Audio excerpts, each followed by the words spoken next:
Vendredi 4 novembre 2022, bonjour à tous et bienvenue dans le cadre de cette émission de For You Matin, la dernière livraison de la semaine. Ce matin, nous irons exclusivement du côté de la Guinée-Conakry, bien sûr, parler de ces poursuites judiciaires qui ont donc été ordonnées contre l'ancien président Alpha Condé par les nouvelles autorités de la transition. En effet, donc, les autorités de la transition guinéenne ont ordonné ce 3 novembre 2022 des poursuites judiciaires contre l'ancien président Alpha Condé et plus de 180 hauts cadres, voire ex-ministres, notamment pour des faits de corruption. Dès sa prise de fonction, il y a de cela un an, le colonel Mamadi Doumbouya a fait de la lutte contre la corruption, réputée endémique en Guinée, l'un de ses plus grands combats.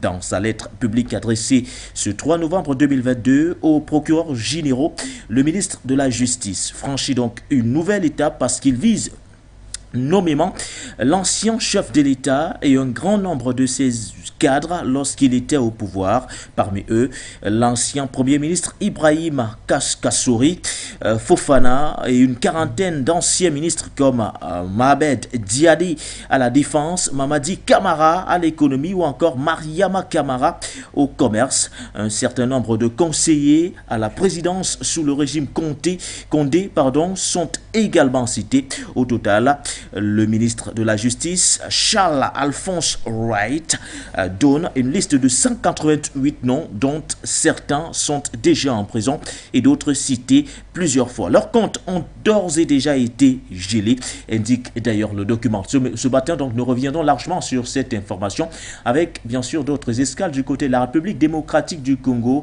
revenant bien sûr sur ce discours prononcé il y a moins de 24 heures par le président Félix Antoine Tshisekedi qui appelle la jeunesse à se mobiliser compte tenu de la situation qui prévaut notamment dans l'Est de la République démocratique du Congo. Nous serons également du côté du Burkina Faso durant cette émission. Nous reviendrons sur l'interview accordée par le Premier ministre de la Transition, Monsieur Apollinaire Joachim Kielem de Tambela, qui a donc accordé à nos confrères de la télévision nationale RTB une interview exclusive sur laquelle il reviendrait bien sûr. Il revenait bien sûr sur la ligne qu'il souhaite donner à son gouvernement. Voilà donc les trois principaux éléments que vous suivrez tout au long de cette émission avec bien sûr le concours de nos invités ce matin. Mais bien avant bien sûr de prendre le cap pour la route ou du moins la direction de la Conakry en Guinée ou encore de Kinshasa en République démocratique du Congo, voire de Ouagadougou au Burkina Faso. Prenons tout d'abord l'instant de l'information. L'information telle que traitée par la rédaction centrale de For You Media Africa sur les dernières 24 heures.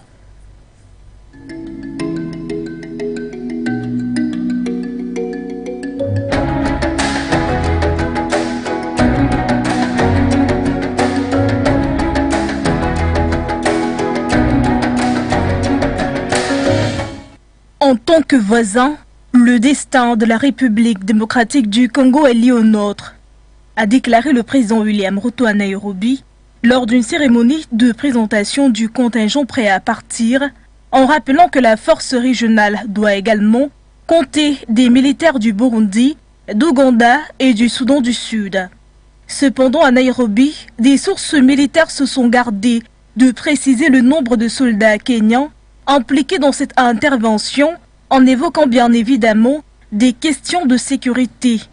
Pour protéger sa population et ses nombreuses ressources naturelles, la République démocratique du Congo tente de contrer les activités de dizaines de groupes armés qui prolifèrent dans l'est du pays.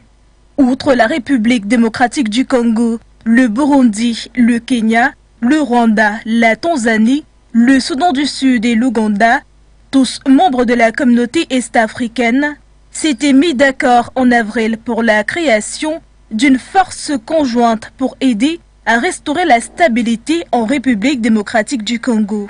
Rappelons que les tensions sont encore plus vives du côté du Nord Kivu depuis la résurgence du mouvement du 23 mars, une ancienne rébellion Tutsi qui a repris les armes en fin 2021.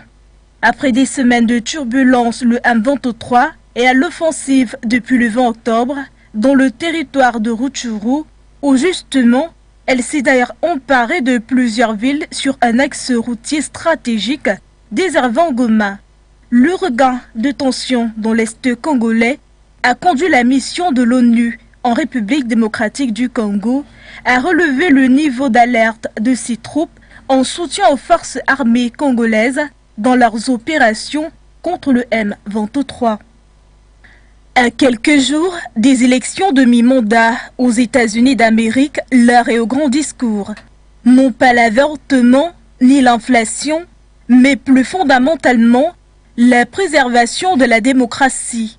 Nous ne pouvons plus tenir la démocratie pour acquise, a prononcé le président Joe Biden dans un discours d'une vingtaine de minutes prononcé à Union Station, la gare de Washington.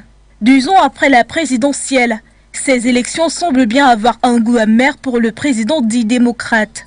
Car non seulement il a échoué à réconcilier les Américains, l'objectif premier qu'il s'était assigné, mais aussi la campagne électorale de mi-mandat a encore acté un cran supplémentaire dans les divisions partisanes et la violence politique.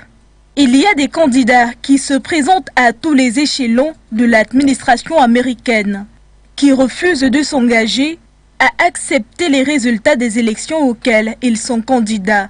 J'appelle tous les Américains, quel que soit leur parti, à répondre à ce moment d'importance nationale et générationnelle. Nous devons voter en sachant ce qui est en jeu, a martelé le président dans son discours. Précisons que les Américains sont appelés aux urnes pour renouveler les 435 membres de la Chambre des représentants et le tiers des sénateurs, mais aussi 36 gouverneurs et des centaines de postes dans les États, des comtés et les villes, procureurs, secrétaires d'État. Même si ce n'est pas encore la paix, c'est tout de même un grand pas dans sa direction. Le gouvernement fédéral éthiopien et les autorités rebelles du Tigré ont conclu mercredi à Pretoria un accord de cessation des hostilités à moins de 48 heures du 2e anniversaire du conflit meurtrier qui les oppose dans le nord de l'Éthiopie. Les deux parties se sont formellement mises d'accord sur une cessation des hostilités ainsi que sur un désarmement méthodique ordonné, en douceur et coordonné, a annoncé le haut représentant de l'Union africaine pour la Corne de l'Afrique, l'ex-président nigérian Olusegun Obasanjo, qui dirigeait la troïka des médiateurs. Les chefs des deux délégations se sont serrés la main après avoir signé cet accord qui prévoit aussi un rétablissement à l'ordre public des services au Tigré, un accès sans entrave des fournitures humanitaires, la protection des civils entre autres. Ce moment n'est pas la fin du processus de paix, mais son début, a averti Obasanjo, le chef de la délégation du gouvernement éthiopien, Redouane Hussein, conseiller à la sécurité nationale du Premier ministre, Abiy Ahmed, a pour sa part salué l'engagement constructif des belligérants pour mettre fin à cet épisode tragique. Éliminé de justesse sur le terrain en finale des barrages européens par le pays de Galles, l'Ukraine ne lâche pas le morceau sur le terrain juridique. Selon Kave Solekol, reporter pour Skype Sport, le comité exécutif de la Fédération ukrainienne de football va demander à la FIFA d'envisager d'exclure l'Iran de la Coupe du Monde au Qatar. En cause, la participation du pays asiatique aux attaques russes contre les Ukrainiens via la fourniture d'armes à la Russie selon l'Ukraine. Ce principe enfreindrait ainsi les lois de l'instance internationale concernant les droits de l'homme et la discrimination, poursuit le journaliste.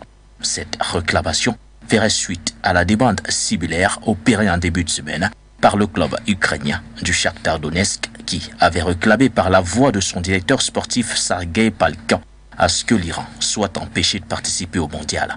Pendant que les dirigeants iraniens prendront du bon temps en regardant leur équipe nationale jouer à la Coupe du Monde, les Ukrainiens seront tués par les drones et les missiles iraniens. Près de 250 de ces drones ont déjà attaqué les villes paisibles de l'Ukraine, avait assuré le club ukrainien du Shakhtar Donetsk. Chacun d'entre eux a été produit, livré par les autorités iraniennes.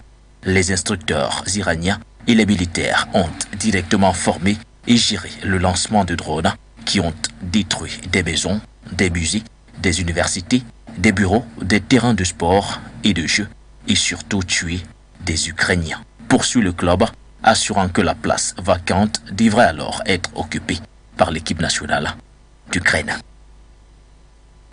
Après la signature de l'accord de paix entre le gouvernement éthiopien et le Front de la libération du Tigré sur une cessation des hostilités, la communauté internationale n'a pas manqué de féliciter ce premier pas vers la paix. Nous saluons l'avancée capitale réalisée à Pretoria pour promouvoir la campagne de l'Union africaine à faire cesser la lutte armée, a indiqué le secrétaire d'État américain Anthony Blinken dans un communiqué. Anthony Blinken s'est également réjoui de l'acheminement sans entrave de l'assistance humanitaire et de la protection de civils qui devrait découler de la mise en œuvre de cet accord. Les États-Unis et l'ONU aspirent à ce que cet accord de paix conclu avec les belligérants et l'Union africaine permettra de mettre en place une cessation durable des hostilités et ouvrira la voie à une fin des violations après 2 ans de guerre qui a pris la vie de plus d'1 million de personnes selon l'ONU et plongé la région du Tigré dans une crise humanitaire. Le porte-parole du département, Ned Price à Washington, n'a pas manqué de saluer le travail des médiateurs du conflit. Il a également précisé que cet accord de paix est une opportunité bilatérale pour les États-Unis et l'Éthiopie. C'est un nouvel élan qui est donné au partenariat entre le Burkina Faso et le Mali. En renforçant leur coopération bilatérale en matière de sécurité et de défense, Ouagadougou et Bamako affichent leur volonté commune, celle d'œuvrer de concert pour barrer la voie au terrorisme. Le plus important pour nous dans la situation actuelle, c'est le défi sécuritaire. Donc avec ce peuple, on est venu échanger comment renforcer nos coopérations militaires et pouvoir mieux mener nos opérations et sécuriser nos populations. C'est l'objet principal de la visite. Naturellement, entre militaires, difficile d'imaginer un tout autre sujet que des questions de sécurité. Pour cette première rencontre, le capitaine Ibrahim Traoré et le colonel Assimi Goïta ont tenu à marquer le coup.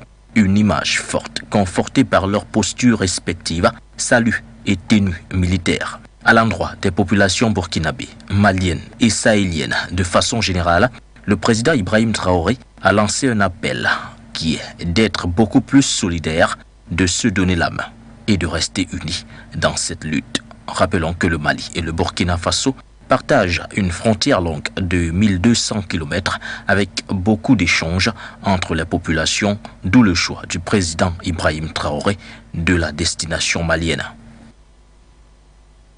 Comme plébiscité la veille, c'est accompagné uniquement de ses avocats qu'Ousmane Sonko est arrivé au palais de justice de Dakar ce 3 novembre.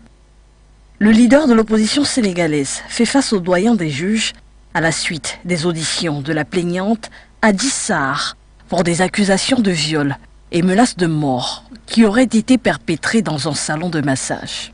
Cette audition pour des faits de bonnes mœurs est selon Ousmane Sonko un piège du président Macky Sall, une tentative de déstabilisation en vue des présidentielles 2024 et a appelé la veille du procès au calme et à la retenue de ses partisans. Nous n'en sommes pas là, chers compatriotes. Et c'est pourquoi je vous demande solennellement de vaquer à vos occupations, de ne pas venir chez moi, ni au tribunal, de ne pas vous attrouper, parce que c'est une procédure ordinaire. Ça ne se jouera pas demain. Nous n'avons pas à tomber dans le piège de Macky Sall. Ce monsieur est fini. Il lui reste 16 mois à la tête de ce pays et il part. La mise en examen d'Ousmane Sonko au début de cette affaire avait déclenché une émeute et fait une dizaine de morts. Cette fois, le leader du PASTEF et de la coalition Yewwi Askan Wi sait pouvoir compter sur le soutien de ses camarades de partis politiques de l'opposition, dont Déthié Fall, président du Parti républicain pour le progrès, le PRP, et bien d'autres encore. On appelle à nos concitoyens. Nous leur dirons qu'aujourd'hui la situation est grave. Elle l'a toujours été depuis 2012, mais encore plus aujourd'hui. Nous leur demandons de ne laisser rien passer. Nous leur demandons de se tenir debout et de faire bloc avec cette opposition, avec la coalition Yewwi Askan Wi, pour faire face à ce président de la République obsédé par une 3e candidature. Tous ces stratagèmes, tous ces subterfuges, leur soubassement n'est rien d'autre que vouloir poser une 3e candidature. Des procès similaires avaient eu raison de la carrière politique de l'ancien maire de Dakar, Khalifa Sall, ou encore de l'ancien ministre Karim Wade, fils de l'ancien président Abdoulaye Wade.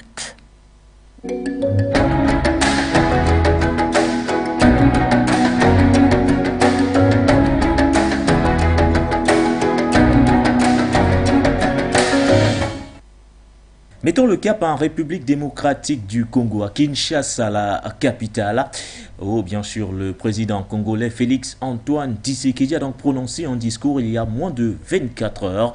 Le président congolais a donc massivement appelé la jeunesse à se mobiliser, à créer bien sûr un fonds commun pour la situation qui prévaut notamment du côté de l'Est de la République démocratique du Congo. On le rappelle une fois de plus, l'actualité a été marquée cette semaine par l'expulsion de l'ambassadeur du Rwanda du côté de Kinshasa, Vincent Karega, donc a été appelé à plier bagage. La situation de ce côté est donc devenue critique. De chaque côté, on essaie de tirer la couverture.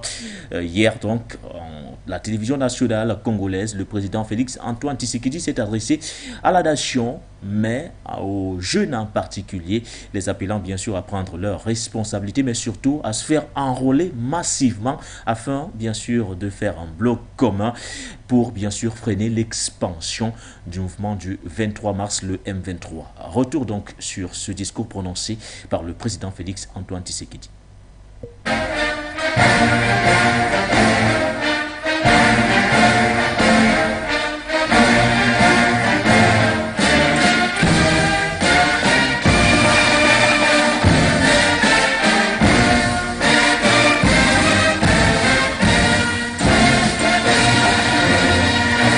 Congolaises, Congolais, mes très chers compatriotes,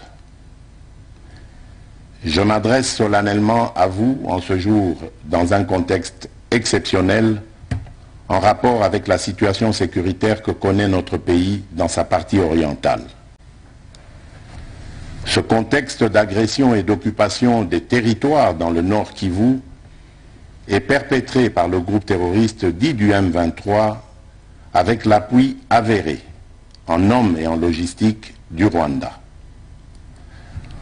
Au moment où je fais cette adresse, nos agresseurs occupent certaines localités dans le territoire de Rutshuru, occasionnant ainsi un drame humanitaire avec plus de 200 000 compatriotes forcés de fuir les affres terroristes dans les zones de combat. Ils se retrouvent en dehors de chez eux, sans logis, sans nourriture et sans soins. Des instructions précises ont été données au gouvernement pour leur rassemblement et leur prise en charge. Au-delà de ces efforts, j'en appelle à un élan général de solidarité pour alléger leur fardeau. Certes, cette situation n'est pas nouvelle. En effet, depuis plusieurs décennies, des groupes armés nationaux et étrangers écument l'Est de notre pays en y commettant des atrocités innombrables sur fond d'exploitation illégale de nos ressources naturelles. C'est ainsi qu'à l'occasion de mon avènement, j'avais été amené à prendre l'engagement devant la nation de rétablir au cours de mon mandat la paix et la sécurité là où elles sont compromises, et de les consolider là où elles existent. Sitôt dit, sitôt fait, j'ai sans délai et de bonne foi commencé à développer, notamment avec tous nos 9 pays voisins, une diplomatie de proximité, en vue d'établir avec eux des relations de coopération franches, transparentes et de caractère gagnant-gagnant. Avec l'Ouganda, par exemple, nous sommes allés jusqu'à décider de mutualiser nos forces armées afin de combattre ensemble la nébuleuse des ADF, une milice d'origine ougandaise qui cependant n'opère que dans le Nord Kivu. Et aussi, nous avons lancé 2 projets de construction de routes transnationales. Avec le Rwanda, un mémorandum d'entente a été signé dans le commerce de l'or avec une entreprise nationale. Une ligne aérienne a été ouverte à la compagnie nationale rwandaise dans notre pays et un accord de non-double taxation a été signé. Malgré cela, ce pays va nous surprendre en réactivant les terroristes du M23. Alors qu'il avait été défait par les armes en 2013, le M23 va refaire surface en prenant notre armée à court, notamment à Bunagana, cité qu'il occupe depuis le 13 juin 2022. En effet, sous la fallacieuse accusation de soutien des FRDC au FDLR, le Rwanda a en réalité des velléités expansionnistes, avec comme intérêt principal l'appropriation de nos minerais, et pour ce faire, il s'active à déstabiliser l'Est du Congo pour créer une zone de non-droit en vue d'assouvir ses appétits criminels. Pour faire face à cette situation, deux options s'offraient à nous, la diplomatie ou la guerre.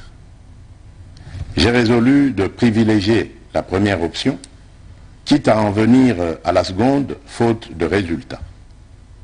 L'option diplomatique a donc été mise en œuvre.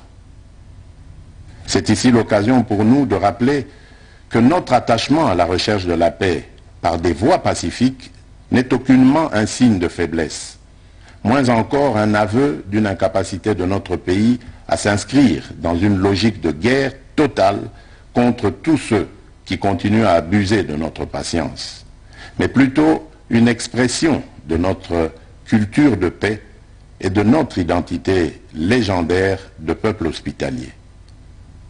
C'est ainsi que dès le 20 juin 2022, j'ai pris part aux travaux du 3e conclave des chefs d'État membres de la Communauté d'Afrique de l'Est à Nairobi, au Kenya, qui avait comme agenda l'examen de la situation sécuritaire dans l'Est de notre pays.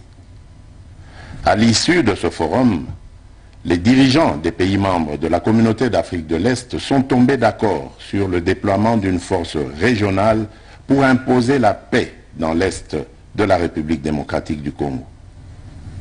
Le sommet a appelé à une cessation immédiate de toutes les hostilités à l'Est de notre pays et a demandé à tous les groupes armés, tant étrangers que locaux, à déposer les armes immédiatement et sans condition et à s'engager dans le processus politique. Le 6 juillet 2022, j'ai accepté de rencontrer à nouveau le président du Rwanda, cette fois à Luanda, sous l'égide du président Joao Lourenço, sous couvert de la Conférence internationale des régions des Grands Lacs africains, la CIRGL. Il en est sorti une feuille de route qui stipule entre autres objectifs normaliser les relations politiques et diplomatiques entre la République démocratique du Congo et le Rwanda. Et pour y parvenir, la première action retenue, arrêt des hostilités et retrait du M23 des positions occupées conformément au communiqué final de Nairobi. Une fois de plus, aucune avancée sur le terrain de la paix attendue par notre population n'a été observée. La dernière activité diplomatique en date a été la rencontre avec le président Paul Kagame autour du président français Emmanuel Macron et à l'initiative de ce dernier en marge de l'Assemblée générale des Nations unies à New York. Ici également, pour l'essentiel, il a été acté le principe d'un cessez-le-feu immédiat et du retrait inconditionnel du M23 des positions qu'il occupe, toujours sans résultat tangible sur le terrain. Mes chers compatriotes, comme vous pouvez le constater, malgré notre investissement et les efforts fournis dans cette optique, la paix et la sécurité ne sont pas au rendez-vous. Garant de l'indépendance, de l'unité nationale et de l'intégrité territoriale, je réitère mon engagement constitutionnel de défendre la patrie jusqu'au sacrifice suprême. Mes très chers compatriotes, ne doutons jamais qu'ensemble réfléchis et engagés, nous puissions changer le monde. À vous, nos vaillants soldats, vous qui avez pris l'engagement de servir sous le drapeau, je vous invite ici au sens élevé du patriotisme en ce temps particulièrement exceptionnel de notre histoire, de défendre notre pays, de protéger l'intégrité de son territoire et d'assurer la sécurité des Congolaises et des Congolais contre toute agression ou attaque d'où qu'elle vienne. À vous, mes très chers compatriotes, la guerre qui nous est imposée par nos voisins exige de chacun de nous des sacrifices. C'est le moment de taire nos divergences politiques pour défendre tous rassemblés notre mère patrie. Notre histoire et notre marche commune ont sans cesse démontré que, loin de s'effondrer, notre nation et son peuple ont toujours relevé ce genre de défi et nous en sommes toujours sortis victorieux. Restons tous unis et solidaires derrière nos forces de défense et de sécurité. La situation actuelle, loin de nous affecter, n'est qu'une épreuve de plus que nous allons surmonter pour raffermir davantage notre unité. Au-delà de tout clivage politique, idéologique, religieux et tribal, la défense de la mère patrie est le seul objectif qui doit nous unir en ce moment. Le pays nous appelle. La nation a besoin de l'engagement de toutes ses filles et de tous ses fils. Je vous appelle à ne pas céder aux propos xénophobes et autres discours de haine ou de stigmatisation des communautés rwandophones, dont l'asservisseur se sert pour faire du chantage et de la manipulation. Tout acte allant dans ce sens sera sévèrement puni. En réponse à la forte demande de la jeunesse, j'invite celle-ci à s'organiser en groupe de vigilance en vue d'appuyer et d'accompagner et de soutenir nos forces armées, nos forces de défense dans l'accomplissement de leur noble mission. C'est ici l'occasion de mettre en garde tous les traîtres civils ou militaires et autres brebis galeuses qui servent les intérêts de l'ennemi. Ils seront exposés à la rigueur de la loi en ayant le juste châtiment que mérite ce genre de comportement. En outre, tout en renouvelant mon appel lancé à nos jeunes qui en ont la vocation de s'enrôler massivement dans nos forces armées.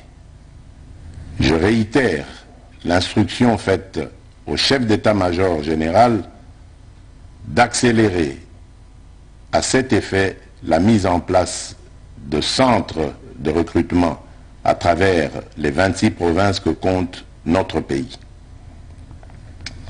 Chers compatriotes, nous devons ensemble avoir conscience que nul autre que nous-mêmes ne viendra sauver notre nation et que cela exige de chacun de nous une mobilisation tous azimuts. Que Dieu bénisse la République démocratique du Congo. Je vous remercie.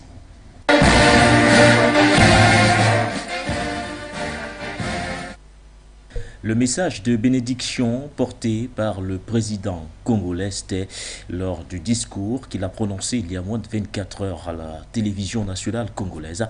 Un discours où le président congolais appelle donc la jeunesse à se mobiliser mais surtout à se faire enrôler. Nous mettons le cap du côté du Burkina Faso, à Ouagadougou, revenant ce matin sur l'interview accordée donc en fin de semaine dernière par le Premier ministre de la Transition, M. Apollinaire Joachim Kelem de Tambela. Il est revenu sur les grands axes de sa gouvernance, les grands axes bien sûr du gouvernement qu'il a encore récemment formé.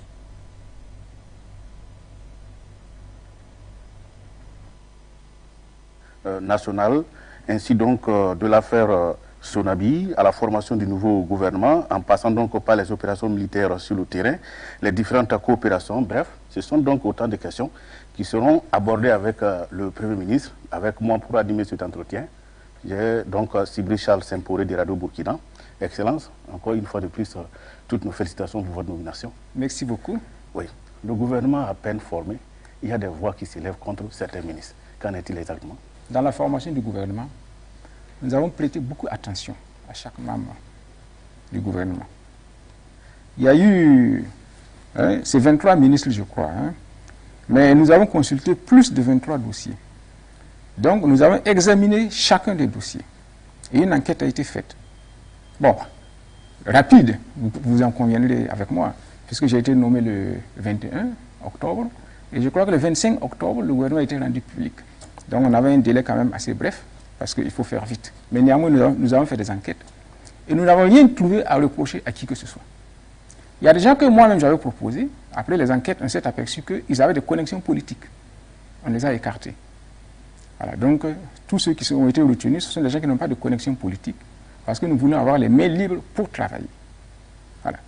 Donc, quand il y a eu maintenant le tollé dont vous faites allusion, concernant notamment 2 ministres, j'ai moi-même écrit encore au contrôleur général d'État pour lui demander de faire des enquêtes approfondies au sujet de ces 2 ministres en question. Donc, le résultat m'est revenu. Donc, j'ai le résultat de ces enquêtes-là. Nous n'avons rien trouvé à reprocher à ces ministres en question. On n'a rien trouvé contre eux. Vous avez remarqué d'ailleurs qu'on avait suspendu leur installation. Voilà, c'était suite à ces mouvements-là. C'était pour vérifier encore, faire des enquêtes plus approfondies, pour voir si ce qui leur est reproché est vraiment fondé ou pas. Les enquêtes nous montrent que nous n'avons rien à leur reprocher. Donc nous allons bientôt procéder à leur installation. Parce qu'on ne peut pas, sous prétexte, n'est-ce pas, que quelqu'un n'aime pas un tel ou un tel, lui refuser un poste. Voilà. Donc nous n'avons rien à reprocher à ces gens. Maintenant, s'il y a des gens qui trouvent qu'on peut leur reprocher quelque chose, qu'ils le portent, n'est-ce pas, à notre connaissance, ou bien qu'ils saisissent la justice. Et la justice fera son travail. Dans la même veine, hein, il en est aussi des anciens ministres du président Damiba. Alors quel est le sort réservé également à ces ministres? Oui, mais écoutez, d'ailleurs même, vous savez que c'est toujours le MPSR qui est au pouvoir. Hein. Donc ça veut dire que c'est une sorte de continuité dans la rectification. Et les ministres du gouvernement Damiba qui ont été retenus sont d'abord des Africains. De surcroît, sont des Burkinabés. Donc ils ont droit, n'est-ce pas, à tous les postes auxquels n'importe quel Burkinabé peut postuler. Mais surtout, nous avons remarqué, c'est une question surtout de compétence et d'efficacité qui nous a conduit à retenir ces ministres. Parce que nous avons remarqué que pendant l'exercice de 8 mois du régime Damiba, ils ont fait preuve d'une certaine compétence dans leur domaine. Et aussi parce que certains d'entre eux étaient sur des dossiers. Et nous avons estimé qu'il serait mieux qu'ils continuent de gérer les dossiers. Voilà. Et donc, s'il fallait changer de ministre, alors que les dossiers étaient déjà assez avancés, et que ça pouvait nous retarder, un temps soit peu, n'est-ce pas, dans la prise de décision, ce n'était pas dans l'ordre de l'efficacité que nous voulons imprimer à ce gouvernement. Donc, nous avons estimé que, comme ils avaient déjà entamé certains dossiers qui se poursuivent, il serait mieux que ces ministres-là poursuivent dans la même lancée, pour plus d'efficacité et pour plus de résultats. Excellence, quelle est la mission des ministres dans ce contexte assez difficile que vit le Burkina Faso? Vous-même, vous le savez, vous avez dit difficile. Donc c'est une mission difficile. Et si vous avez suivi mon intervention, j'ai eu à dire que c'est un gouvernement de combat. Moi, la feuille de route que j'ai reçue du président du Faso est que chaque ministre doit avoir un contrat d'objectif. À réexaminer tous les 3 mois. Les objectifs seront fixés. Et au bout du délai, on verra si le ministre a atteint ses objectifs, oui ou non. S'il a atteint ses objectifs, c'est des encouragements à continuer et à faire mieux. S'il n'a pas atteint ses objectifs, ben on tirera les leçons. Voilà. Donc, c'est des contrats d'objectifs. Il faudra que nous apprenions à travailler autrement. Travailler autrement, mais on a à côté aussi la problématique des réseaux sociaux. Hein. Aujourd'hui, on ne peut pas gouverner, puis faire fi des réseaux sociaux. On ne peut pas non plus aussi s'étaler sur les réseaux sociaux. Alors, est-ce que l'avènement des réseaux sociaux ne va pas constituer un problème aussi dans cette gouvernance-là? Oui, sans doute. Parce que vous savez qu'il y en a qui utilisent les réseaux sociaux de mauvaise foi. C'est de bonne guerre. C'est à nous aussi de réagir par rapport à cela. Et donc, pour cela, moi, j'appelle les Burkinabés. Vous savez, nous sommes dans un contexte de guerre. Donc, l'énergie doit être concentrée sur un problème principal qui est la défense de la patrie. Alors, quand vous faites circuler des messages dans les réseaux sociaux, et que vous savez que ça n'encourage pas ceux qui combattent pour la patrie, que ça n'encourage pas l'engagement pour la patrie, et vous le faites, c'est que vous vous inscrivez contre la patrie. Donc moi, je voudrais attirer l'attention de tous ceux qui utilisent les réseaux sociaux à faire attention sur les messages qu'ils diffusent et qu'ils partagent. Et sur les émetteurs de ces réseaux sociaux, à se poser la question de savoir quel est l'objectif que nous recherchons. Donc ça demande une certaine responsabilité et une certaine responsabilisation de tout le monde. Je voulais attirer l'attention de la population sur le fait que tout ce qui circule sur les réseaux sociaux ne sont pas corrects, ne sont pas vrais. Il y a de faux messages. Donc c'est pas parce que vous avez reçu un message que vous allez croire que c'est vrai nécessairement. Il faut vérifier l'information. Prenez le soin de vérifier. Est-ce que ce qu'on m'a transmis, c'est vrai ou c'est faux? Et avant de partager, vérifier. Est-ce que c'est vrai ou c'est faux? Est-ce que ça va dans l'intérêt de la nation, oui ou non? Surtout, il faut savoir aussi que nous sommes ici au Burkina Faso, à Ouagadougou, qui est un enclos de paix dans un pays en guerre. Donc nous utilisons les réseaux sociaux comme nous voulons. Sachez que ceux qui nous combattent utilisent les mêmes réseaux sociaux. Envoient les informations par les mêmes réseaux. Et essayent de voir comment, à travers les réseaux sociaux qui se diffusent ici, comment ils peuvent les utiliser contre nous. Il faut avoir toujours cela à l'esprit. Donc, c'est-à-dire, moi j'appelle chacun à plus de responsabilité dans l'usage des réseaux sociaux. Et à savoir que si vous êtes là en train d'utiliser des réseaux sociaux comme vous voulez, c'est parce que le territoire existe. S'il n'y a plus de Burkina Faso et que tout le monde doit disparaître et se chercher ailleurs, vous allez utiliser les réseaux sociaux et puis diffuser vos messages à qui? Donc, la priorité des priorités, c'est conserver notre pays, défendre notre souveraineté. Et là, maintenant, chacun pourra faire comme il veut. Le Burkina Faso est en guerre, vous l'avez dit. Quelle est la situation des opérations sur le terrain? Les opérations se poursuivent avec succès, même si de temps en temps, nous enregistrons quelques échecs quelque part, parce qu'il faut savoir que l'ennemi aussi essaye de ne pas nous donner la tâche facile. Voilà. Donc il y a parfois des groupes, n'est-ce pas, qui sont suscités ici et là, pour nous donner du fil à retordre. Mais sachez que, bon, nous sommes mobilisés, et surtout le chef de l'État en a fait, n'est-ce pas, son cheval de bataille. Donc je pense que vous pouvez être confiants. Nous allons affronter encore des difficultés, mais au bout du chemin, je pense que le soleil rayonnera. La situation des acquisitions du matériel de sécurisation sur le territoire, qu'en est-il aujourd'hui? Oui, ça je peux vous dire que nous avons fait des acquisitions assez solides, assez consistantes, et ça se poursuit. Voilà. D'ailleurs, le chef de l'État est sur ce dossier. Donc sur ce plan-là, vous pouvez vous rassurer, ça va se poursuivre. Le Burkina est prêt pour la guerre? On sera prêt. Il faut dire que nous avons hérité d'une situation qui n'était pas très confortable. Donc, en très peu de temps, le chef de l'État a essayé d'y remédier et il a essayé encore de lancer d'autres opérations d'acquisition. Et sur ce plan-là, je pense que bientôt, vous en entendrez parler quand il y aura des effets sur le théâtre des opérations. Il y a une opération de recrutement de 50 000 VDP. Qu'est-ce qui justifie cette opération de recrutement? Écoutez, je vais vous dire une chose. Il y en a qui disent qu'il faut appeler tel pays pour venir nous aider à nous battre. Certains disent qu'il faut appeler tel autre. Nous sommes convaincus que c'est à nous de défendre notre pays. Nous sommes convaincus que personne ne peut faire le bonheur des Burkinabés à leur place. Donc c'est aux Burkinabés d'abord de défendre leur territoire. Si quelqu'un vient défendre ce territoire à notre place, vous pensez qu'il va nous laisser notre souveraineté? Donc c'est à nous de défendre d'abord notre territoire. C'est pour cela que nous appelons tous les Burkinabés à s'engager sans discrimination d'âge ni de sexe pour la défense du territoire. Et c'est pour cela que cette opération de recrutement de 50 000 VDP est lancée. Et quel est l'avenir de ceux déjà engagés? Écoutez, le chef de l'État m'a assuré que désormais, les recrutements dans l'armée se feront à travers les VDP. C'est-à-dire, on n'ira plus dans les villages pour recruter des gens, etc., etc. Ce sera ceux qui se seront déjà montrés comme volontaires de défense de la patrie qui intégreront l'armée au fur et à mesure. C'est ainsi que cela se fera maintenant. Donc, leur avenir, je peux vous dire que c'est presque garanti, parce qu'ils seront prioritaires dans l'intégration dans l'armée. Voilà. Donc, c'est ainsi que cela va se passer. Et je pense que c'est une bonne opération, parce que ce sont des gens qui auront déjà eu l'expérience du feu. Voilà. Et ainsi, nous pourrons avoir une armée beaucoup plus opérationnelle. Donc, l'avenir de ces VDP-là, bon, c'est leur intégration dans l'armée. Oui, leur intégration dans l'armée, on a vu aussi par le passé avec l'expérience des CDR, c'est avec le recrutement tous les amis de VDP, il n'y aura pas des exactions sommaires. Ben, écoutez, avant le recrutement des VDP, je pense que il n'y a pas longtemps qu'on a commencé à recruter les VDP. Hein. Sous le long rail de Blaise Compaoré, il n'y avait pas de VDP. Mais vous avez remarqué qu'il y avait des exactions des militaires contre les civils.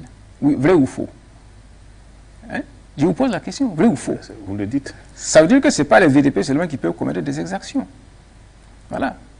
Donc, toute œuvre humaine étant par nature imparfaite, il est possible qu'il y ait des exactions de la part des VDP. Mais nous prendrons les dispositions pour leur formation, pour leur encadrement et pour limiter autant que possible les dérapages. On ne peut pas vous dire qu'il n'y aura pas de dérapage. Voilà. Même au Vatican, il y a des dérapages. Même au niveau des imams, il y a des dérapages. Voilà. Mais notre objectif, ce sera de donner la formation et l'encadrement nécessaires pour limiter au maximum tout dérapage de la part non seulement des VDP, mais de tout homme de tenue. Et de faire en sorte que les exactions qu'on constatait de temps en temps, parce que des corps habillés ont fait ceci, parce qu'ils n'étaient pas contents, que cela prenne fin. Et que nos populations civiles puissent enfin vivre en toute tranquillité et avoir confiance en leur armée et dans leurs forces paramilitaires. Monsieur le Premier ministre, la question de la coopération internationale, quel type de coopération faut-il au Burkina Faso pour remonter la pente? Non, pourquoi remonter la pente? Est-ce qu'on vous a dit qu'au niveau de la coopération internationale, la pente est basse? Donc, c'est l'intérêt du Burkina Faso d'abord. Toute coopération qui peut servir l'intérêt du Burkina Faso est la bienvenue. Que ce soit X ou bien Y, c'est-à-dire toute coopération qui peut contribuer à renforcer la souveraineté du Burkina Faso, à améliorer les conditions de vie. J'ai défini 3 objectifs pour mon gouvernement. Toute coopération qui va entrer dans ce cadre est la bienvenue, d'où qu'elle vienne. Mais nous tenons à ce que chaque partenaire soit loyal avec nous. Que chaque partenaire soit loyal. Nous ne voulons pas, n'est-ce pas, qu'on vienne dire qu'on va vous aider à faire ceci, et puis derrière le dos, on fait autre chose. Non. Donc nous tenons à ce que chaque partenaire soit loyal avec nous. Et c'est à l'aune de cela que nous allons renforcer ou bien réduire notre coopération avec nos partenaires internationaux. Excellence, la question est assez délicate. Pas plus tard qu'hier, des gens sont sortis encore pour exiger, sinon même pour faire un choix. Donc aujourd'hui, quel est cet appel que vous avez à l'endroit de cette population pour qu'effectivement cette population marche sur la même direction que vous aurez souhaité? Soyez plus explicite. Parce que hier déjà, il y a une population qui est sortie pour demander à ce que ce soit la Russie ou rien. La Russie ou rien, ça veut dire quoi? Ça veut dire qu'on coupe tout. On coupe nos rapports avec les États-Unis, avec l'Allemagne, avec le Japon, avec l'Italie, avec la Suisse, et puis on coopère uniquement avec la Russie. C'est ce que ça veut dire? Je ne sais pas. En tout cas, ce qui est sûr, ils ont cité la France n'a qu'à quitter, et en lieu près de la France, la Russie. Alors aujourd'hui, le message que vous avez pour que effectivement vous soyez en adéquation avec cette population, très content donc de la prise du pouvoir. Si je vais vous dire une chose, hein. Nous sommes coopérants avec la Russie depuis longtemps, depuis le temps de l'Union soviétique. Hein. C'est en 1967 que la relation a été nouée entre la haute volta de l'époque et l'Union soviétique. Je vous ai déjà expliqué cela. Et vous savez qu'il y a beaucoup de voltaïques et de Burkinabés qui ont fait leurs études en Union soviétique et en Russie, à l'université Patrice Lumumba de Moscou. Hein? Il y a beaucoup de cadres actuellement qui ont fait leurs études en Union soviétique. Nous n'avons pas attendu ces marcheurs-là pour avoir des relations avec la Russie. Voilà. Donc ces relations existent déjà, comme les relations avec d'autres partenaires. Mais momentanément, périodiquement, nous évaluons nos rapports avec chaque partenaire pour voir quels sont les côtés qu'il faut renforcer, quels sont les côtés qu'il faut abandonner, etc. Peut-être que avec la nouvelle donne, nous réexaminerons nos rapports avec la Russie pour voir s'il faut la renforcer dans un secteur ou pas, s'il faut la réorienter, mais toujours dans l'intérêt du Burkina Faso et dans le respect de la souveraineté du Burkina Faso, pas autrement. Voilà. Donc nous sommes là-dessus, le chef de l'État est là-dessus. Et donc en fonction, n'est-ce pas, de ce que nous estimons nécessaire, nous entreprendrons telle démarche vers tel partenaire ou tel autre partenaire. Ce n'est pas à la rue de nous dire de faire ceci ou de faire cela. Parce que ceux qui marchent, qui protestent, il y a des éléments que nous détenons et qu'eux, ils n'ont pas. qu'ils croient avoir, mais qu'ils n'ont pas. Donc nous gouvernons en fonction des éléments à notre disposition et pour l'intérêt des Burkinabés. Ceux qui marchent là, qui sachent que leur préoccupation est prise en compte et que nous entendons, n'est-ce pas, leur donner satisfaction, mais dans le cadre du respect de la souveraineté du Burkina Faso et de l'intérêt des Burkinabés. Oui, à côté donc de la coopération internationale, la coopération sous-régionale, quelle est la place donc de cette coopération aujourd'hui pour notre pays? Bon, écoutez, monsieur, vous savez que moi, je suis le président du mouvement fédéraliste africain. Ce qui veut dire que je suis pour la fédération des États. J'en ai parlé même au chef de l'État, qui est dans la même dynamique. Donc, nous entendons, n'est-ce pas, améliorer nos rapports avec les pays qui nous environnent. On ne peut pas parler de fédéralisme et puis en même temps ne pas s'ouvrir, n'est-ce pas, à vos voisins proches. Voilà. Donc, notre attitude est de renforcer notre coopération, d'abord sécuritaire, avec tous les pays qui nous environnent, voilà, notamment avec le Mali. Vous savez que nous partageons 1200 à 1300 km de frontières avec le Mali. Donc c'est pratiquement notre premier partenaire en matière sécuritaire. De même avec le Niger, avec le Bénin, vous commencez il y a des actions terroristes qui se posent au Bénin aussi, au Togo. Donc avec tous les partenaires, nous allons essayer de voir comment ensemble nous pouvons lutter contre le terrorisme. Et après le terrorisme, comment nous pouvons renforcer nos rapports. Parce que nous voulons aussi accélérer le processus de l'avènement d'un État africain fédéral. Et donc cela ne peut se faire que étape par étape. Donc nous pouvons commencer à jeter les jalons dans notre sous-région ouest africaine. Donc à l'heure actuelle, nos rapports sont bons avec nos partenaires sous-régionaux. Donc il n'y a pas d'inquiétude à ce sujet. Monsieur le Premier ministre, il y a beaucoup de rumeurs sur la Sonabi et qui font cas de risque de pénurie de carburant. Qu'en est-il dans la réalité? Alors, je crois qu'en parlant des réseaux sociaux, je vous ai dit de faire attention. Parce que ce n'est pas tout ce qui se diffuse dans les réseaux sociaux qui est exact. Ce matin même, j'ai eu le directeur général de la Sonabi au téléphone qui m'a assuré que c'est de la désinformation et que lui dispose du stock nécessaire, de sécurité nécessaire pour satisfaire les Burkinabés, l'usage des Burkinabés. Voilà. Donc c'est la désintoxication, c'est la désinformation. Vous savez, il y a des gens, il y a des médias qui n'aiment pas ce que nous faisons. Vous savez, il y a des groupes de pression qui n'aiment pas ce que nous faisons. Parce que lutter pour l'indépendance du Burkina Faso, pour la souveraineté du Burkina Faso, ça porte atteinte à des opérateurs économiques, ça porte atteinte à des partenaires internationaux, aux intérêts des partenaires internationaux. Et donc ces gens sont prêts à tout pour nous déstabiliser. C'est pour ça que je demande, surtout à vous les journalistes, vous les médias, de prendre parti. Voilà.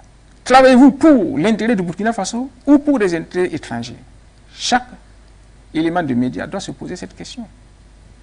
Et savoir que c'est parce que le Burkina Faso existe qu'il peut exercer sa profession dans un pays qui s'appelle le Burkina Faso. Donc, concernant ce problème, n'est-ce pas, de pénurie de carburant, je peux vous assurer que c'est de la désinformation. Alors, Excellence, au lendemain de votre nomination, vous avez dit, vous allez voir dans quelle mesure, si c'est possible de diminuer un peu le prix du carburant. Est-ce qu'aujourd'hui c'est d'actualité?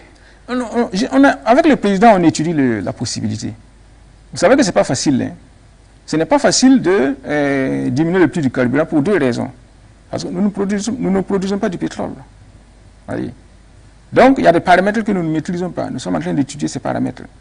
Ensuite, baisser le prix du pétrole à un certain niveau, ça entretient la contrebande. Ça veut dire que l'État burkinabé va subventionner le prix du pétrole, qui va baisser. Et s'il baisse par rapport au niveau du prix dans les pays voisins, qu'est-ce qui se passe? Les gens viennent acheter le pétrole ici pour aller le revendre dans les pays voisins. Alors que, donc, c'est l'État burkinabé qui va subventionner maintenant le prix de l'essence pour des pays voisins. Je ne sais pas si vous suivez ma logique. Donc, c'est très délicat. Il faut savoir jouer, n'est-ce pas, dans le prix du pétrole. Mais nous allons essayer de voir avec le chef de l'État dans quelle mesure on pourra intervenir dans ce domaine. Mais je ne vous donne pas de garantie, mais sachez que nous sommes sur le dossier. Okay. Autre point de cet entretien, Monsieur le Premier ministre, c'est pourquoi le président n'a toujours pas prononcé, en tout cas un discours à la nation depuis donc après son investiture.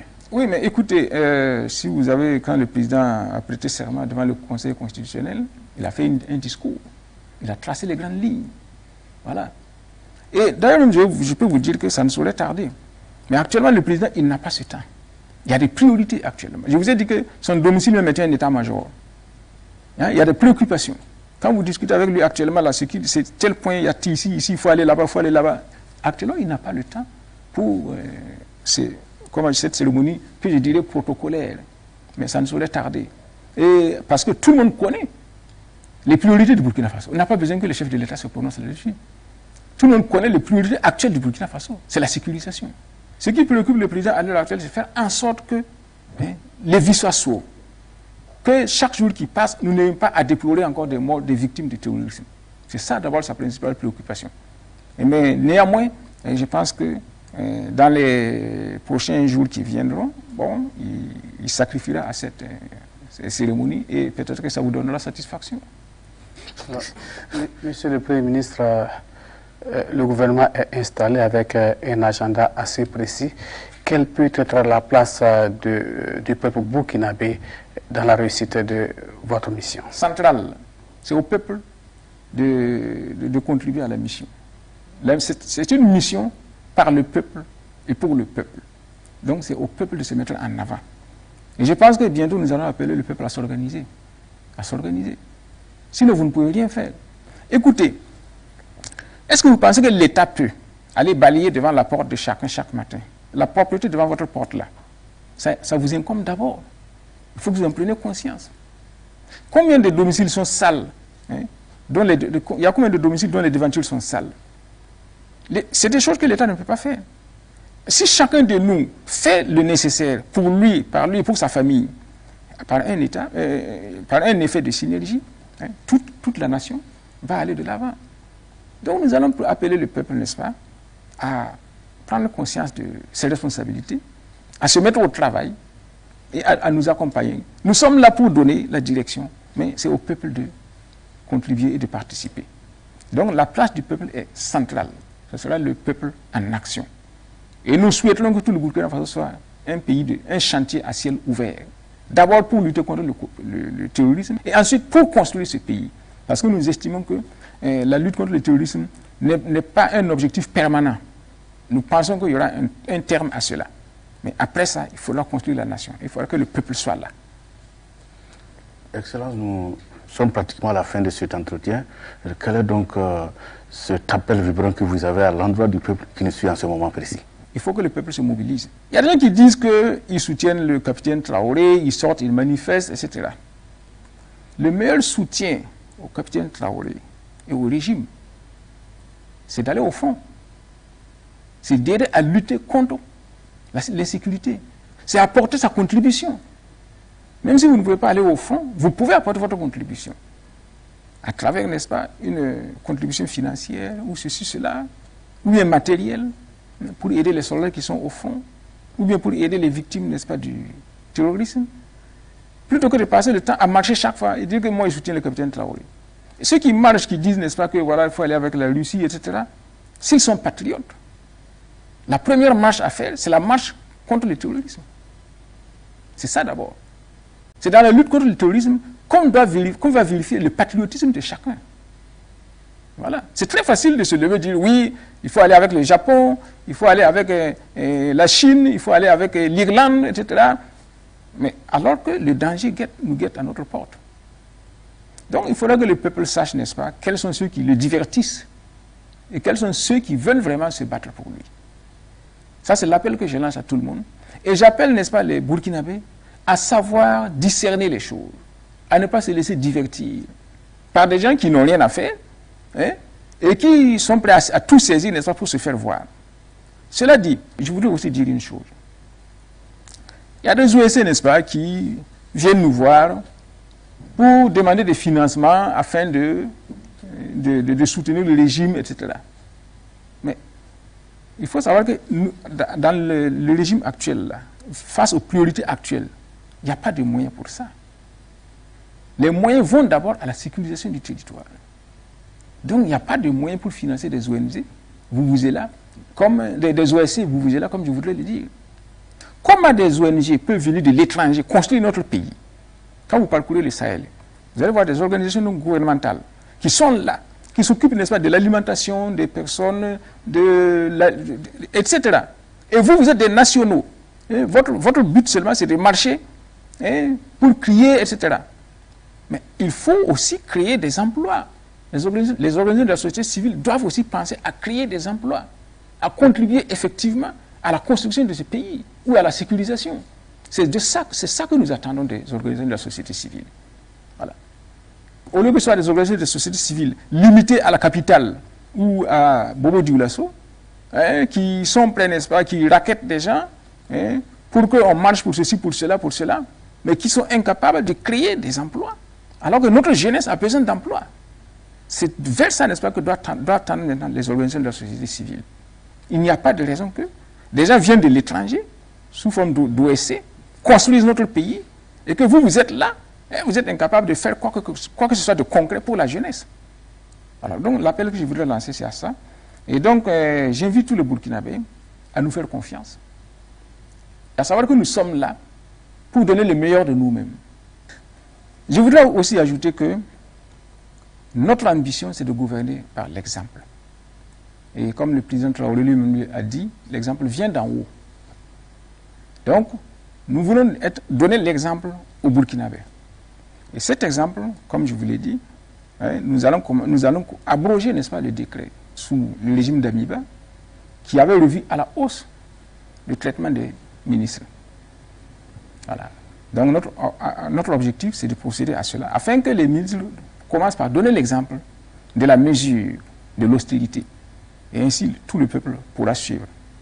Ensuite, nous verrons, par la suite, comment on peut procéder, n'est-ce pas, à une meilleure redistribution des richesses du Burkina au profit de tout le monde. Nous ne souhaiterons pas qu'il y ait trop de déphasage, trop de décalage au niveau des rémunérations entre les hauts salaires et les bas salaires. Mais ça, c'est aussi un de nos objectifs. Et comme vous l'avez bien précisé, la première priorité, c'est la guerre contre le terrorisme. Et si le temps le permet et que les moyens le permettent, nous ouvrirons ces chantiers aussi, voilà, pour le bonheur des Burkinabés.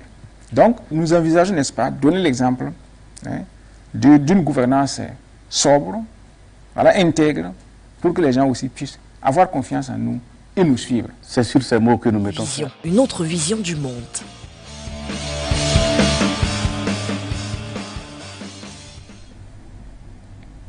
Allez-y. Il faut savoir que le président a été entre le Burkina et le... Voilà. Donc, là, il doit aller officialiser cette solidarité entre le peuple burkinabé et le peuple malien. Vous savez, depuis que les mouvements au Mali ont commencé, surtout nous, les panafricanistes burkinabés, nous avons terminé par rapport aux difficultés qu'ils vivaient, par rapport à la tenue des choses qui s'opéraient au Mali. Donc, cette solidarité déjà était entre les deux peuples. Voilà, donc officieusement entre ces deux peuples. Et officiellement, le président Ibrahim Traoré vient de consolider cette solidarité. Donc, quelque part, c'est comme un coup de soulagement pour le peuple burkinabé qu'on puisse maintenant, à la face du monde, brandir haut cette solidarité-là. Et nous n'allons pas nous limiter à cette solidarité entre le Mali et le Burkina, cette union. Nous aspirons à l'union de toute l'Afrique. Nous aspirons à l'union de toute l'Afrique par rapport à l'unité aussi, à la solidarité des peuples africains face aux différents problèmes, aux différents défis du monde actuel. Maintenant, par rapport à cette gestion du président, dès les premières heures même de la prise du pouvoir, il a clairement signifié que tout est urgent au Burkina. Tout est urgent et tout doit aller vite. Et dans le constat, effectivement, il a touché du doigt le vrai problème du peuple burkinabé. Et dès sa prise de pouvoir, les ravitaillements des peuples vraiment sous menace terroriste et qui mouraient de faim ont été ravitaillés très rapidement en denrées. Et ça, c'est la gestion par l'exemplarité. C'est un homme de parole. Et s'il dit quelque chose, il la réalise. Et jusqu'à aujourd'hui, pour l'instant, nous ne voyons pas un dérapage dans la gestion. Voilà, tout ce qui est dit est suivi à la lettre et comme le Premier ministre Maître Kylian de Tambela l'a dit, ils vont gouverner par l'exemplarité. Et ce n'est que ce que le peuple burkinabé demande. Nous avons été gouvernés des années et des années. La parole a été toujours différente de l'acte posé. Et ici, en un mois de gestion, nous nous sentons confiants et en tout cas, le peuple burkinabé a à l'œil la gestion et en tout cas, pour le moment, est satisfait de la gestion. Je ne parlerai pas des politiciens et ceux que nous appelons l'OP, je dis ventriloque, qui ne pensent à leur vente, n'est-ce pas? Ils ne pensent à leur intérêt personnel, politiciens qui lèvent le son, qui n'ont pas été associés. Mais le problème ici n'est pas l'association des personnes qui ne feront pas le bien du pays. En tout cas, jusque-là, les éléments choisis et les gestions, les actions du président nous laissent confiants pour la suite. Et à nous, le peuple aussi, de nous engager pour soutenir, pour accompagner cette gestion-là. Et au cas où il y a des petites erreurs, le peuple fera lever la voix pour recadrer les choses et ensemble, nous irons faire un lendemain meilleur du Burkina. Si vous permettez, je voudrais ajouter, si M. Nguyen, c'est possible d'ajouter un élément. Allez-y, M. Tapé, allez-y. Oui, voilà. Je disais, en une minute, hein, il y a un élément dont on ne fait pas cas, c'est l'abrogation de la loi. Je parle ici sous le couvert de mon frère Inas Adama, qui avait été prise par M. Danuba, d'augmenter les salaires du président de la République et des ministres. Et lorsque le président Traoré vient avec le Premier ministre, leur première préoccupation, c'est d'abroger cette loi. Vous voyez ce sentiment du citoyen qui est en conformité avec ce que les populations veulent. C'est très important. En 8 mois, lui veut augmenter le salaire. Alors que, comme l'a dit tout à l'heure mon frère Inas, il y a des populations qui ne trouvent même pas à manger et lui il cherche à augmenter son salaire et celui de ses ministres. Voilà. Un indicateur fort également, si on revient sur cet élément ressorti par M. Tapé Goubera, M. Inas Adaba, le fait aujourd'hui d'avoir significativement réduit le nombre des membres du gouvernement qui est passé à 23 ministres. Clairement, également, quand on part du côté de l'Assemblée nationale, on se retrouve avec pratiquement 71 députés qui ne seront pas rémunérés. Il faut le relever. C'est également un indicateur fort aujourd'hui que clairement, pour cette transition, le capitaine Ibrahim Traoré voudrait marquer une certaine différence. Écoutez, vous savez, depuis longtemps, la population burkinabé demandait à ce que l'État diminue son train de vie. Et diminuer le train de vie de l'État, ce n'est rien d'autre que cette question de diminuer les salaires des ministres, puisqu'en réalité, les revenus de l'État ne sont pas redistribués équitablement en fonction du travail de chacun sur l'étendue du territoire. On va se rendre compte que le budget que l'État même utilise pour payer ces travailleurs, la part attribuée aux ministres et aux députés était la part la plus élevée, bien étant donné que les autres travailleurs de l'État sont beaucoup plus nombreux. Mais quand on fait le quota par individu, on se rendra compte que y a cette part-là qui est plus élevée que les autres travailleurs de l'État. Donc la diminution du nombre de ministres déjà nous permet de faire une économie vraiment considérable. Et une économie vraiment considérable. Côté nombre de députés également, c'est vrai, il ne doit pas être rémunéré bien étant donné que tout travail doit être récompensé. Mais il y aura un mécanisme, en tout cas, il faut prendre avec vraiment du sérieux. Et là encore, la non-rémunération, c'est voir aussi diminuer le train de vie de l'État. Voilà, donc c'est ce souci de vouloir bien faire et de vouloir équilibrer du gouvernement. C'est quelque chose à saluer et nous espérons que tous ceux qui seront à qualité puissent comprendre cette manière de faire et accepter de travailler et ne pas attendre quelque chose de très élevé. Je pense qu'on travaille avec le cœur et l'amour de sa patrie. Tout ce qu'on nous donnera sera accepté.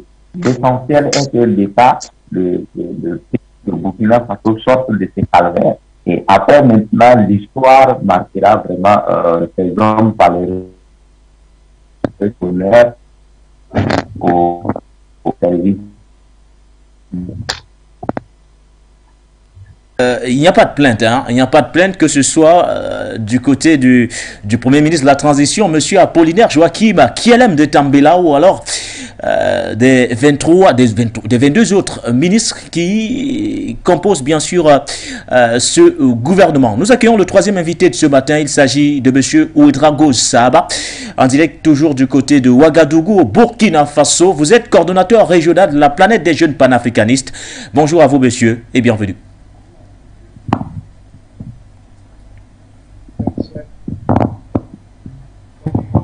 Monsieur Ouedraogo, bonjour et veuillez ouvrir votre micro.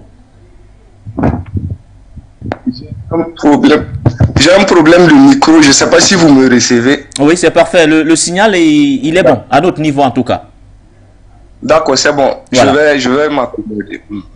Voilà. Alors, bonjour et surtout bienvenue à vous. Vous nous prenez au moment où nous sommes sur le point de chuter sur cette visite du capitaine Ibrahim Traoré du côté du Mali, où bien sûr le président de la transition burkinabé a donc officiellement pour la toute première fois rencontré son homologue, le colonel Assimi Goïta.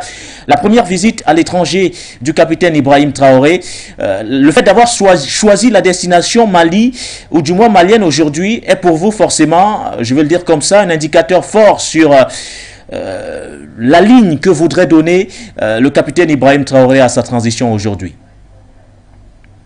Oui, c'est un très grand indicateur, un indicateur très fort. Oui. Du fait que cela a été inspiré de la population dès l'avènement même du putsch du 28, la population réclamait à ce que le président Ibrahim Traoré soit soutenu par le Mali. Oui. Et on a vu que les OSC en activité pour soutenir ce dit coup d'État là, sont rentrés en contact avec Erewolo. Oui. Qui ont demandé à beaucoup d'activistes de soutenir, de galvaniser les populations qui les suivent à partir de Ouaga et à partir du Mali pour soutenir le coup d'État. C'est donc un bel exemple, car le Mali vit les mêmes réalités politiques, sociales que le Burkina Faso. On peut dire que l'historique politique et social du Mali est la même au niveau du Burkina Faso. Donc, il s'agit de s'inspirer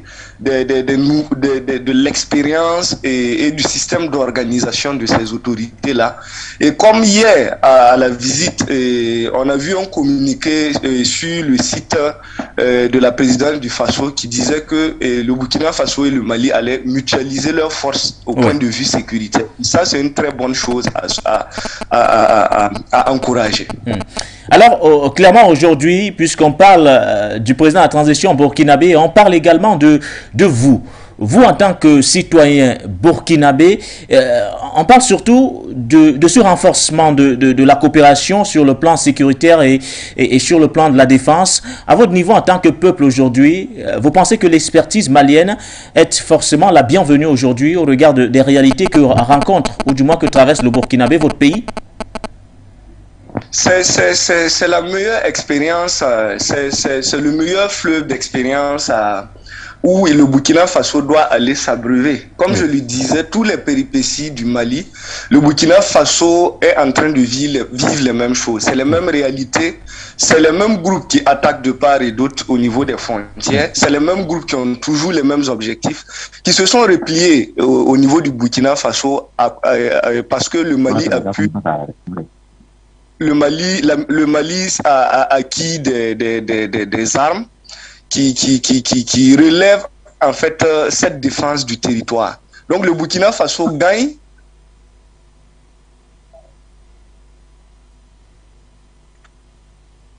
Monsieur Ouedraogo, vous êtes toujours avec nous? Alors nous allons bien sûr tenter de repartir du côté de Ouagadougou, retrouver Monsieur Ouedraogo, mais bien avant, en refermant cette page, cette première thématique, je ne sais pas si Monsieur Ouedraogo est de retour. Oui, je suis là. Oui, allez-y, vous étiez sur cette coopération aujourd'hui, sur du moins cette expérience malienne que le Burkina dont le Burkina voudrait se servir aujourd'hui. Effectivement, je disais que l'expérience du Mali est la meilleure source à laquelle les autorités du Burkina Faso doivent s'abreuver. Oui. Parce qu'en réalité, c'est les mêmes terroristes, c'est les mêmes groupes qui attaquent qui attaquaient au niveau du Mali, qui viennent attaquer au Burkina Faso. C'est les mêmes enjeux. Donc le Mali a trouvé un système pour contrer ces gens-là en payant des moyens logistiques et des armes pour lutter contre ceux-là. Et on retrouve ces groupes-là qui ont fui le Mali pour s'installer au niveau du Burkina Faso. Donc mutualiser ces forces-là permet non seulement au Mali de rentrer faire et participer à la sécurité, et au Burkina Faso de rentrer au Mali également faire de la sécurité. Donc je pense que de ce point de vue, on ira encore plus loin. On ira encore plus loin et plus rapidement dans la résolution du conflit sécuritaire. Mais je disais encore que cette lutte contre le terrorisme, là, c'est encore au niveau interne, au niveau du Burkina Faso. Oui. Quand nous avons vu une succession de régimes, depuis Blaise Compaoré, Roch Kaboré, Damiba, etc., les régimes se sont succédés, mais le système n'a pas changé. Oui. Donc il va falloir faire une audit sociale et une audit administrative, prendre des mesures, être rigoureux, être très rigoureux, afin d'assainir le climat social et politique et revoir l'économie afin de l'amener vers une économie culturelle et structurelle, voilà, au profit de toutes les populations et non au profit d'un groupe donné. C'est cela qui va permettre aux populations d'être en adéquation avec les nouvelles autorités et de soutenir les nouvelles autorités. Comme on le dit toujours, l'aspiration du peuple est le socle de cette nouvelle ère qui souffle au niveau du Burkina Faso, comme de cette nouvelle ère qui souffle au niveau du Mali. Donc il est très important que ces autorités-là s'inspirent et écoutent et sachent faire le tri entre les OSC, comme je dis, qui ont toujours fait du copinage avec les partis politiques. Il y a beaucoup d'OSC. On voit aujourd'hui même qu'au niveau du climat social, il y a une guéguerre entre les OSC et certaines, et par exemple la planète des jeunes panafricanistes qui a travaillé à ce que, avec les populations, à ce que le changement de l'ère d'Amiba soit effectif. Voilà, nous voyons une campagne d'intoxication sur les nouvelles mesures du Premier ministre et du gouvernement. Nous voyons une plainte déposée par l'ambassade de France contre la personne de Nestor Podacé. Voilà, nous voyons certains leaders d'OSC soutenir cette plainte-là. Nous disons en réalité que c'est toujours cette stratégie-là de certaines personnes qui ont pris de l'argent, qui veulent casser la dynamique de la veille citoyenne de la planète des jeunes panafricanistes. Donc il est très important que toutes les franges de la population se revoient. Car on ne peut pas vouloir un changement et le contraire. On ne peut pas demander des résultats à des autorités et on est toujours dans des intérêts égoïstes. Sous l'ère d'Amiba, la PJP seule a refusé d'aller à l'ALT. Parce que dès le début, les prises de position de Damiba et les rencontres avec le MPSR ne nous a pas convaincus. Et donc nous sommes restés sur cette position. On a été persécutés. Notre leader a reçu 3 tentatives d'assassinat. Voilà, il fait l'objet de filature. Voilà, nous sommes étiquetés, mais nous veillons toujours, nous faisons la veille sociale et nous disons que l'aspiration du peuple sera respectée. Donc nous appelons tous les jeunes, toutes les populations, toutes les OSC, quel que soit leur bord, à revoir leur position et à soutenir cette transition-là. Et j'ai dit, quelles que soient les ambitions pendant la naissance du MPSR, je ne parle pas du MPSR 1 ou du MPSR 2, ils sont pris en otage par la population. Leur réussite dépend de l'adéquation et de la cohésion qu'il y aura entre l'aspiration du peuple et leur démarche. Voilà, merci. Merci à vous, monsieur Ouedraogo Oussaba. Vous êtes, je le rappelle encore une fois de plus, coordonnateur régional de la planète des jeunes panafricanistes du côté, bien sûr, de Ouagadougou. Merci à vous pour votre contribution sur cette première thématique. Prenons la deuxième relative, bien sûr, au Tchad, avec cet appel donc officiellement lancé par le ministre tchadien des Affaires étrangères. Ce dernier s'est entretenu le 1er novembre dernier avec le président ivoirien, son excellence monsieur Alassane Ouattara. Le Tchad a donc officiellement sollicité l'accompagnement de la Côte d'Ivoire pour une transition réussie du côté du Tchad. Que s'est-il réellement passé sur le terrain ce 1er novembre 2022? Élément de réponse avec bien sûr le concours de nos confrères de la télévision ou du moins de la présidence ivoirienne dans cet élément.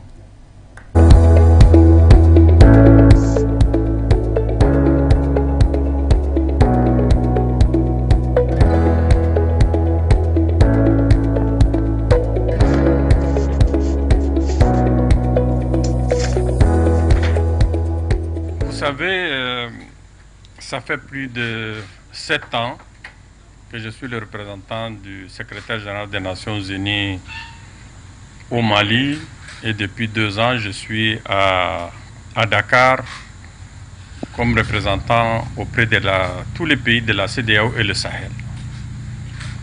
Il y a 2 semaines, j'ai été nommé ministre des Affaires étrangères dans mon pays. Je me prépare à regagner N'Djamena. Donc je suis venu voir le doyen, le président Ouattara, pour 2 choses. D'abord pour le remercier pour tout l'encouragement, l'accompagnement qu'il m'a apporté pendant tout mon séjour en Afrique de l'Ouest depuis pratiquement plus de 7 ans. Et lui demander de continuer toujours à nous accompagner. Deuxièmement, l'informer officiellement que je suis maintenant désormais le ministre des Affaires étrangères du Tchad. Vous savez que le Tchad est en période de transition. Elle demande beaucoup de soutien, beaucoup d'accompagnement. Et nous avons échangé autour des défis que nous aurons à faire. Et il m'a promis, comme toujours, son accompagnement, l'accompagnement de la Côte d'Ivoire pour que cette transition au Tchad puisse réussir et que nous ayons vers des élections apaisées et qu'un pouvoir civil s'installera au Tchad. Voilà à peu près ce dont on a parlé avec le président Ouattara tout à l'heure. Monsieur Mahamat Saleh Anadif, le ministre tchadien des Affaires étrangères, qui a donc justifié son déplacement à Abidjan sur 2 points. Premier point, témoigner sa gratitude au président ivoirien, son Excellence Monsieur Alassane Ouattara. Deuxième point, solliciter bien sûr l'accompagnement de ce dernier dans le processus de transition dans lequel le Tchad est clairement aujourd'hui impliqué. Alors, je vais démarrer par vous, monsieur Tapé Groubera. Cette volonté affichée par monsieur Mahamat Anadif Saleh aujourd'hui, vous semble-t-elle justifier celle de solliciter l'accompagnement de la Côte d'Ivoire dans le processus de transition actuellement en vigueur du côté du Tchad? D'abord, situer, contextualiser qui est-ce que M. Mahamat allait voir et pourquoi, parce qu'il y a beaucoup de choses qu'il faut dire et puis voir est-ce que c'est vraiment justifié ou pas. Je voudrais donc ici faire appel à ce bouquin qui est écrit par des Français, où on parle des confidences de Nicolas Sarkozy, ça reste entre nous, 200 de confidences. Nous avons donc la page 102, voilà ce qui est écrit. C'est Nicolas Sarkozy qui dit, il dit, quand je vois le soin que j'ai mis à intervenir en Côte d'Ivoire, on a sorti Laurent Gbagbo et on a installé Alassane Ouattara sans aucune polémique, sans rien. Donc, M. Ouattara vous dit qu'il a installé. C'est parce que vous voyez mon regard. Effectivement. Ça, c'est un premier fait. Deuxièmement, le Premier ministre, M. Mahamat, vient de dire qu'il était le ministre des Affaires étrangères. Non, non, avant. Il était d'abord le représentant depuis 7 ans. Oui, des Nations Unies. Donc, de l'ONU dans le cadre du Mali. Donc, il fait partie des personnes qui ont été là et qui ont observé les embargos iniques, illégaux, que la CEDEAO a opéré sur le Mali. Car qu'il dit, ça montre évidemment que nous sommes dans la France-Afrique. Il n'y a pas de débat. Nous sommes dans la France-Afrique. Sur cette chaîne, nous l'avions dit. On a dit que, puisque le Tchad fait partie de la CEMAC, le Tchad fait partie de la CEMAC, et qu'à ce lieu, il y a eu une réunion où M. Tshisekedi a été désigné pour, comment on appelle... La médiation. Pour assurer la médiation. Donc, il y a une médiation. On va aller prendre une autre médiation parallèle. En réalité, la médiation parallèle, c'est quoi, en fait, selon nous?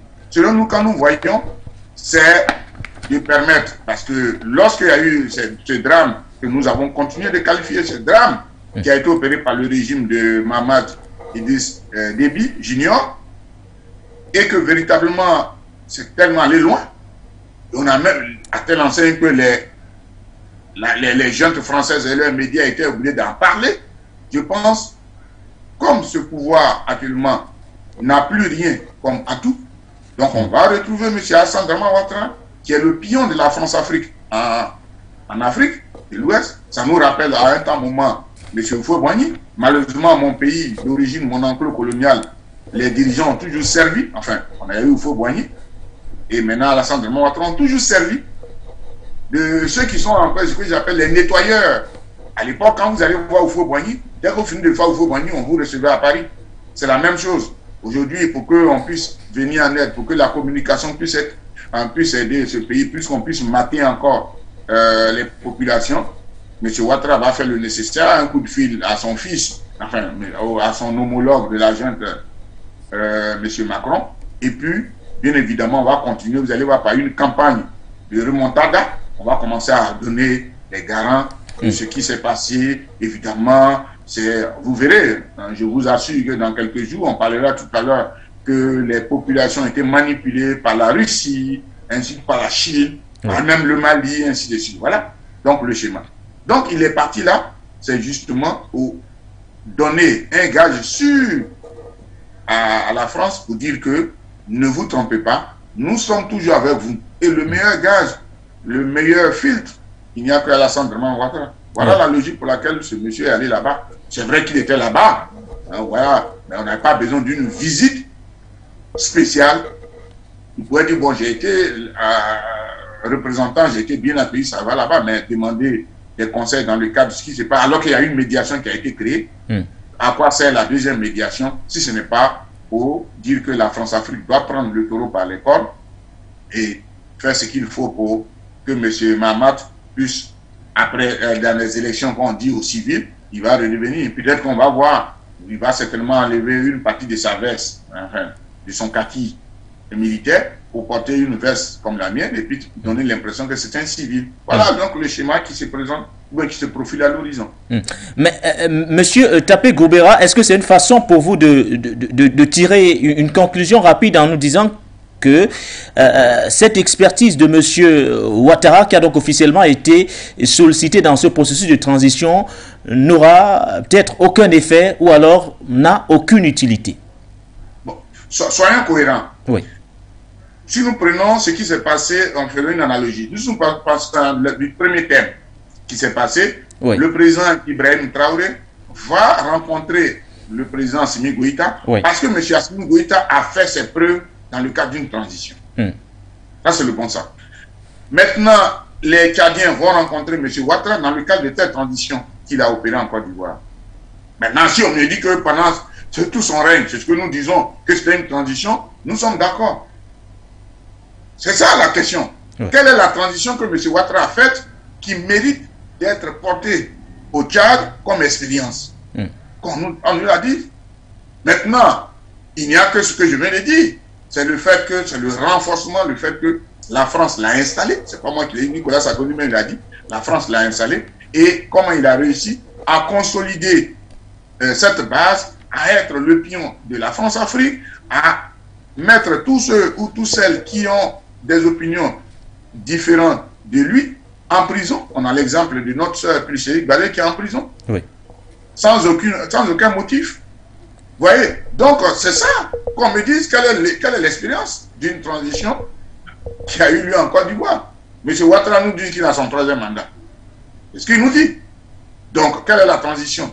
Maintenant, donc, si c'était le cas, alors, nous sommes d'accord pour dire effectivement, depuis le 11 avril 2011, où il y a eu ce coup d'État dont je viens de lire, ce que Nicolas Sarkozy a dit, jusqu'à aujourd'hui, nous sommes dans une transition. Donc, c'est cette expérience que les Tchadiens et le ministre ici, Mahamat, veut s'en inspirer pour voir comment...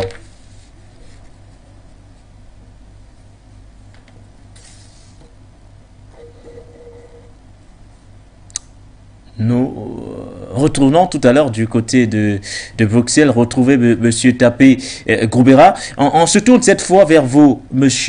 Ouedraogo Sab. Quelle est l'appréciation, ou du moins le regard que vous portez sur cette actualité, le déplacement du chef de la diplomatie tchadienne du côté de la Côte d'Ivoire, ce dernier qui sollicite l'accompagnement ou du moins l'expertise d'Abidjan dans le processus de transition actuellement en cours du côté du Tchad. Votre regard?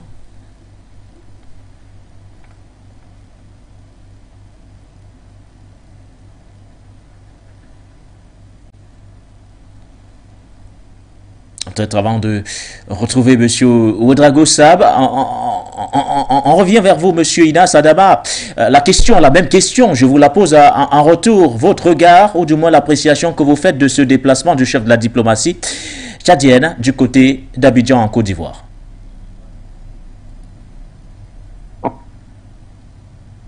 De me répéter, au lieu de répéter le doyen, effectivement, si ce n'est pas pour le renforcement de la France-Afrique, il n'y a pas de similitude entre la gestion actuelle et puis la gestion ivoirienne. Mais cette visite, au moment où on peut aussi faire un rapprochement entre ces deux gestions par rapport à la répression du peuple. De la répression du peuple, je ne vois pas comment cette visite peut être rentable au Tchad. Donc, je reviens sur la répression du peuple. Lors de l'annonce du troisième mandat de Alassane Ouattara, on a vu combien le peuple a été réprimé pour imposer ce troisième mandat. Si nous remontons un peu plus haut aussi, au niveau des crises de la crise post-électorale de 2011 en Côte d'Ivoire, nous avons vu comment pour pouvoir se maintenir au pouvoir. C'est peut-être cette expérience-là que Mahamat Idriss Junior aimerait acquérir pour la gestion de son pays. Sinon, je ne vois pas en quoi il y a des similitudes entre ces deux États. Ça, pour le Tchad, c'est une transition. Si on considère que pour la Côte d'Ivoire, ce n'est pas une transition, il n'y a pas d'expérience à partager. Sauf que dans la répression du il faut apprendre avec la Côte d'Ivoire pour soumettre, je ne dirais pas la Côte d'Ivoire, collaborer avec Ouattara pour soumettre le peuple et aussi, comment dire, livrer le Tchad comme la Côte d'Ivoire aux Français dans la gestion de la France. Donc voici mon regard par rapport à cette collaboration. C'est seulement pour aller contre le peuple et réprimer le peuple, imposer la dictature france-africaine et aussi servir la France. Adama, je sais pas, on fait quoi à la réalisation? On retrouve M. Tapé, il est là? Il est de retour? Oui, je suis là. D'accord, M. Tapé, on va vous laisser poursuivre. Vous étiez en train de parler de cette expertise du président Ouattara qui, pour vous, n'aura forcément aucune utilité. Vous étiez en train de faire un parallèle avec la première thématique où, bien sûr, le président burkinabé Ibrahim Traoré est allé s'abreuver auprès, bien sûr, du président malien, le colonel Assimi Goïta, le président malien qui, clairement, lui, a fait ses preuves dans la lutte contre le terrorisme. Oui, c'est ce que je dis. Vous l'avez résumé tout à l'heure, mon jeune frère Inas l'a dit, et il a complété ce que je disais. Oui. C'est pour vous dire que, effectivement, nous avons toujours considéré que le coup d'État du 11 avril 2011 en Côte d'Ivoire était une transition qui, malheureusement, on présente à l'extérieur comme étant un élément de démocratie et autres, tout ça, etc. C'était un coup d'État. Oui. Je ne l'ai pas inventé, c'est Nicolas Sarkozy lui-même qui l'a dit. Et donc, cette transition qui continue sous trois mandats. Et donc, surtout, on a vu aussi le troisième mandat qui a eu lieu avec la violation pure et simple. Hein, c'était encore une autre couche constitutionnelle qui a eu lieu. Donc, je pense, si le ministre des Affaires étrangères tchadien va là-bas, c'est pour voir comment, ils ont déjà opéré un coup d'État, comment faire pour que, comme le père, il puisse se maintenir au pouvoir, je ne sais pas, aussi longtemps qu'il le veut, contre la volonté populaire.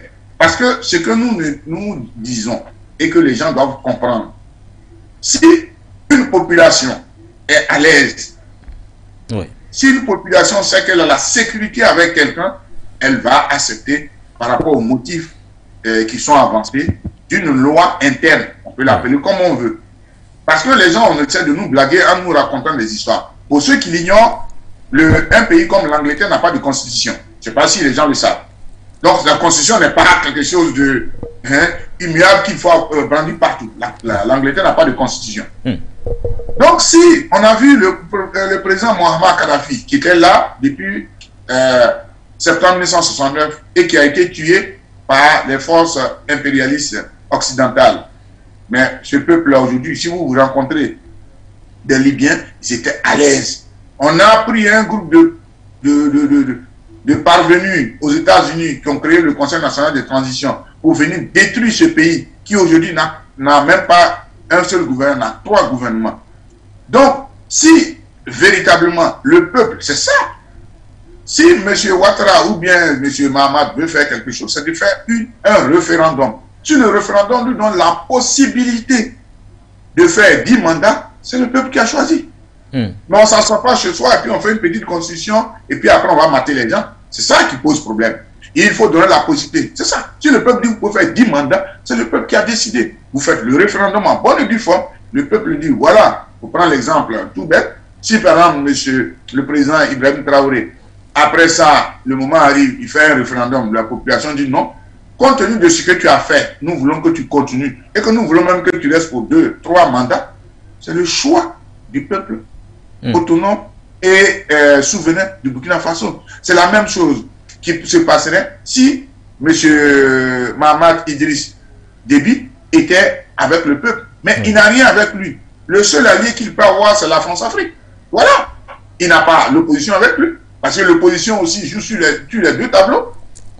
Elle joue sur les 2 tableaux. Elle est liée à la jeune française et elle a le peuple qui, dans sa coquille avec le peuple, pour pouvoir voir les aspirations du peuple.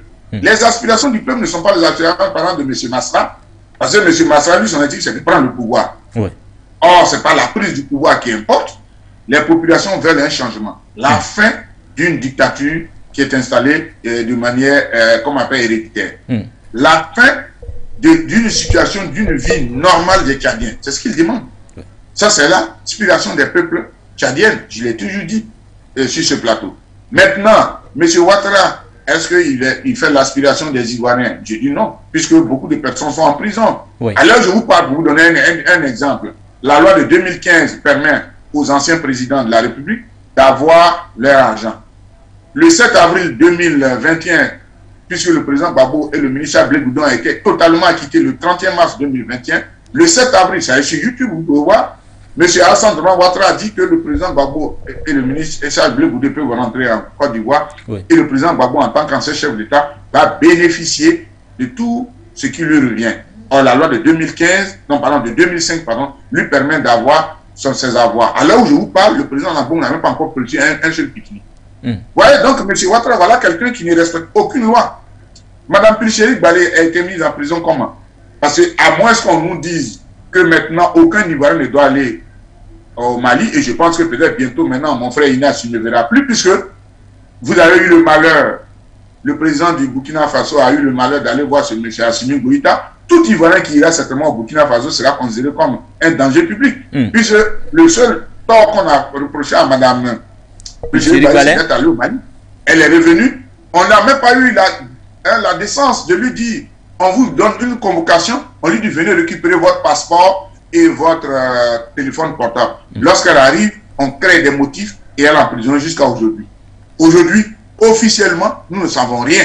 Si vous entendez des gens parler, on ne sait rien de ce qui lui est reproché. Vous voyez, c'est un État voyou. C'est ça qu'on va prendre comme exemple.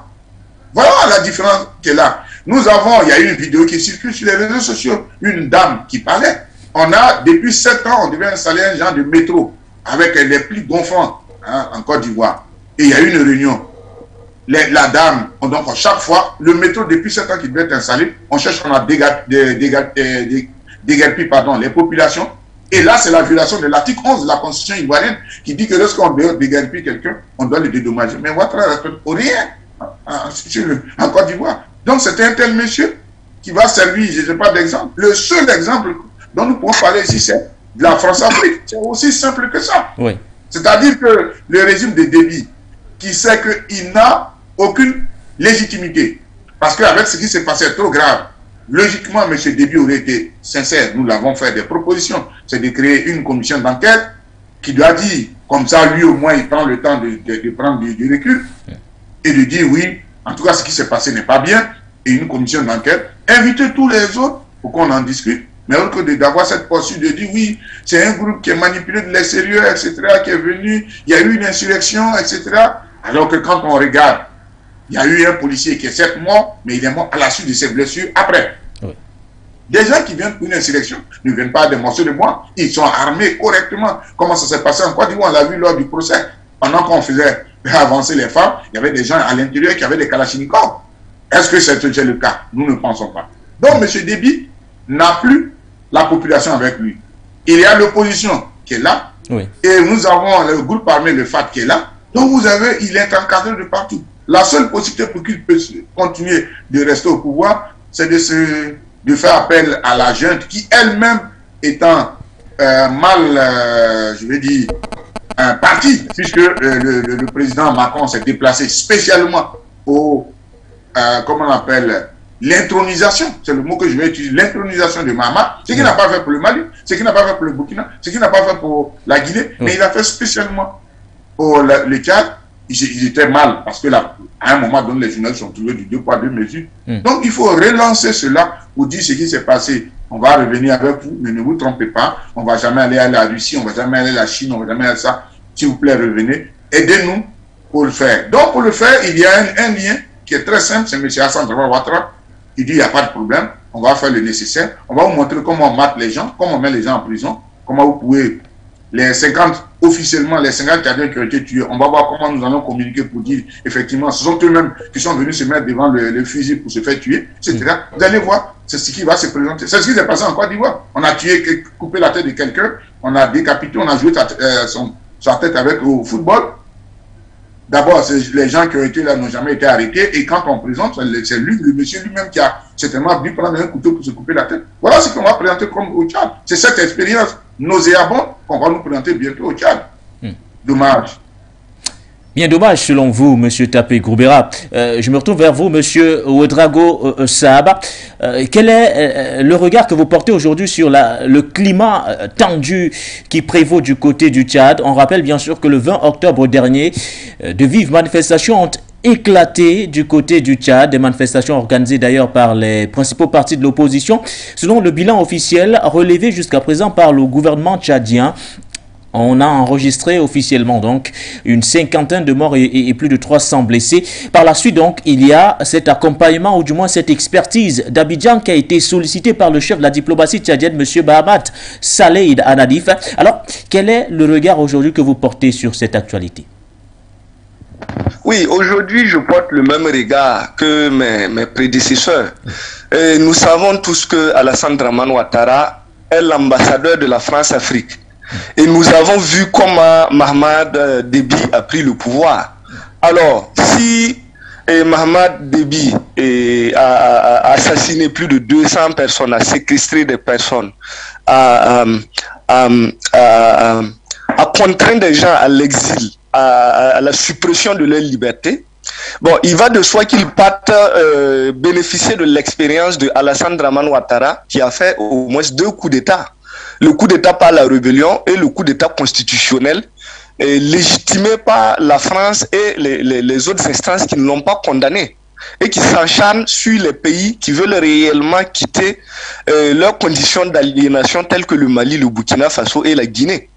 Donc nous savons le rôle que joue Alassane Draman Ouattara pour la sauvegarde des intérêts de la France. Donc, il va de soi que Mahamad Déby parte voir quel système mettre en place pour rester éternellement au pouvoir et mener la vie due aux populations tchadiennes.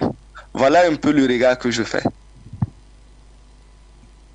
Alors, cette tentative menée par le chef de la diplomatie tchadienne également pose une autre problématique quand on sait qu'il y a de cela une semaine exactement, la CEAC s'était réunie du côté de Kinshasa, en République démocratique du Congo, afin de désigner un médiateur qui aura donc pour responsabilité d'accompagner le Tchad dans son processus de transition. Alors, à cet effet, le président en exercice d'ailleurs de la CEAC, M. Antoine Félix Tshisekedi, a été officiellement donc désigné facilitateur, voire médiateur dans cette crise tchadienne-là. Aujourd'hui, le fait de solliciter Abidjan ne pose-t-il pas un problème à votre niveau, M. Inas Adama, quand on sait que voilà, la Côte d'Ivoire, c'est la CEDEAO, mais clairement la RDC aujourd'hui c'est dans la CEAC. Est-ce qu'il n'y aurait pas aujourd'hui un petit problème qui se dégage par le biais bien sûr de cette nouvelle approche tentée par Djamena?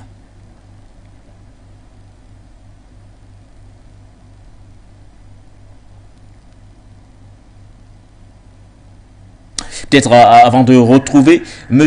Inas Adama, la question... Oui, M. Anas Idama, nous vous recevons.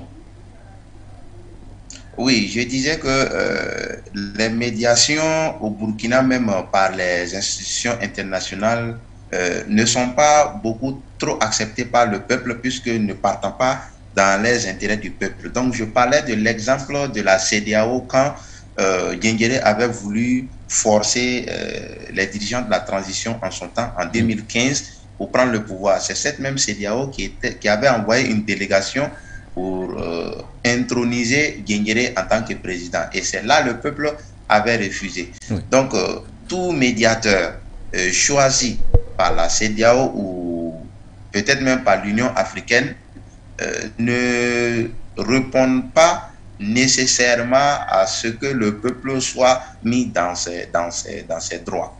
Donc ici, choisir un médiateur pour régler les problèmes de la sous-région par la CEDEAO ne signifie pas forcément que ces médiateurs-là vont résoudre les problèmes du peuple, mais plutôt pour instaurer l'ordre de la France-Afrique dans ces pays africains. Merci à vous, M. Inas Adama. Je vais également me retourner vers vous, M. Tapé Groubera, pratiquement sur la même question. La médiation du président congolais, président en exercice de la CEAC, qui a donc été officialisée il y a de cela une semaine.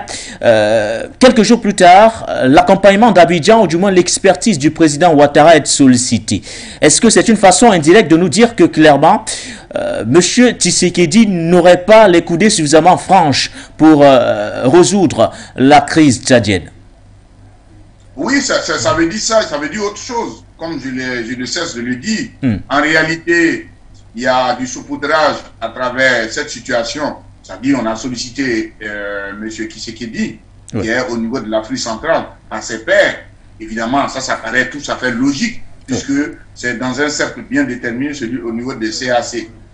Et là, il n'y a rien à voir. Maintenant, M. Hassan Drama Ouattara, à la limite, on pourrait parler d'une structure sous-régionale seule, la CEDEAO, dont le président est M. Ambalo. Mais on le laisse et on va prendre M. Ouattara. C'est pour cela que nous voyons effectivement dans cette histoire, ce n'est pas une question de médiation en tant que telle, ou bien la médiation de la résolution du problème. Ici, c'est une médiation de la France-Afrique. Il faut que ce soit su. C'est-à-dire que d'un côté, il y a des chefs d'État qui se réunissent et envoient M. Tshisekedi pour résoudre le vrai problème qu'il va venir résoudre. Et l'autre, dont M. Mahamat Idriss Déby et son gouvernement ont compris que si M. Tshisekedi vient, le problème ne va pas avoir peut-être la résolution qu'ils veulent. Puisque à un moment donné, on va exiger la mise sur pied d'une commission d'enquête, essayer de discuter, certainement pour parler de deux choses. Peut-être comme ils ont l'habitude souvent de parler d'un gouvernement d'union nationale, donc ce n'est pas de ça qu'il s'agit, c'est plutôt de voir ce qui a été décidé dès le départ, c'est-à-dire qu'après 18 mois, M. Mahamat, il ne peut pas être candidat, il ne peut pas prolonger. À la limite, on peut dire, compte tenu du contexte, on peut vous accorder encore peut-être 1 an, et puis les prochaines élections se font entre les civils, et que toutes les personnes qui ont dirigé M. Mahamat ne soient pas capables, ne soient pas candidats. Ils peuvent prendre son temps. On a vu, et je le répète, je l'ai dit ici, M. Kérékou, le président Kérékou, ça s'est passé en 90, ça s'est passé Quand il a voulu faire, il s'est retiré. On a laissé M. Nisokot Force-Glo, qui était venu réputé de la Banque mondiale, comme on nous a présenté M. Hassan Draman Ouattara. Il a fait un mandat. Après un mandat, ce sont même les Béninois qui sont allés chercher M. Kirekou, qui est venu, qui a fait 2 mandats. Comprenez que M. Mahamat, si véritablement il est dans la dynamique du peuple, à un moment donné, le peuple est capable d'aller le chercher. Mais ce qui se passe ici, comme je l'ai dit, au risque de me répéter, c'est que ça n'a rien à voir avec une vraie médiation, ou alors c'est pour court-circuiter la médiation, mais je ne pense pas que ce soit ça qui soit l'objet réel. Ce n'est pas une manière de court-circuiter, mais je pense que c'est plutôt de créer le lien fort qui peut-être à un moment donné a commencé à se distendre entre la France et le régime, peut-être, la junte militaire française, la junte au Tchad et la junte française, et peut-être pour éviter que ça n'aille trop loin, donc il faut trouver quelqu'un qui ait le lien très fort, qui donne sa signature, qui permet à Paris de venir soutenir. Et là, à travers les arguments, vous dites, ben écoutez, j'ai vu M. Bazoum, vous avez installé vos bases qui ont été chassées de Barkhane. Là encore, je peux demander à ce que les autres bases, certainement, puisque peut-être le vaillant peuple du Burkina Faso va chasser toutes ces bases-là, puisqu'aujourd'hui on parle d'une sécurisation auto-centrée. Donc il y a un lieu où on peut les accueillir, il y a le Tchad. Donc vous voyez qu'il y a une perspective qui se dessine.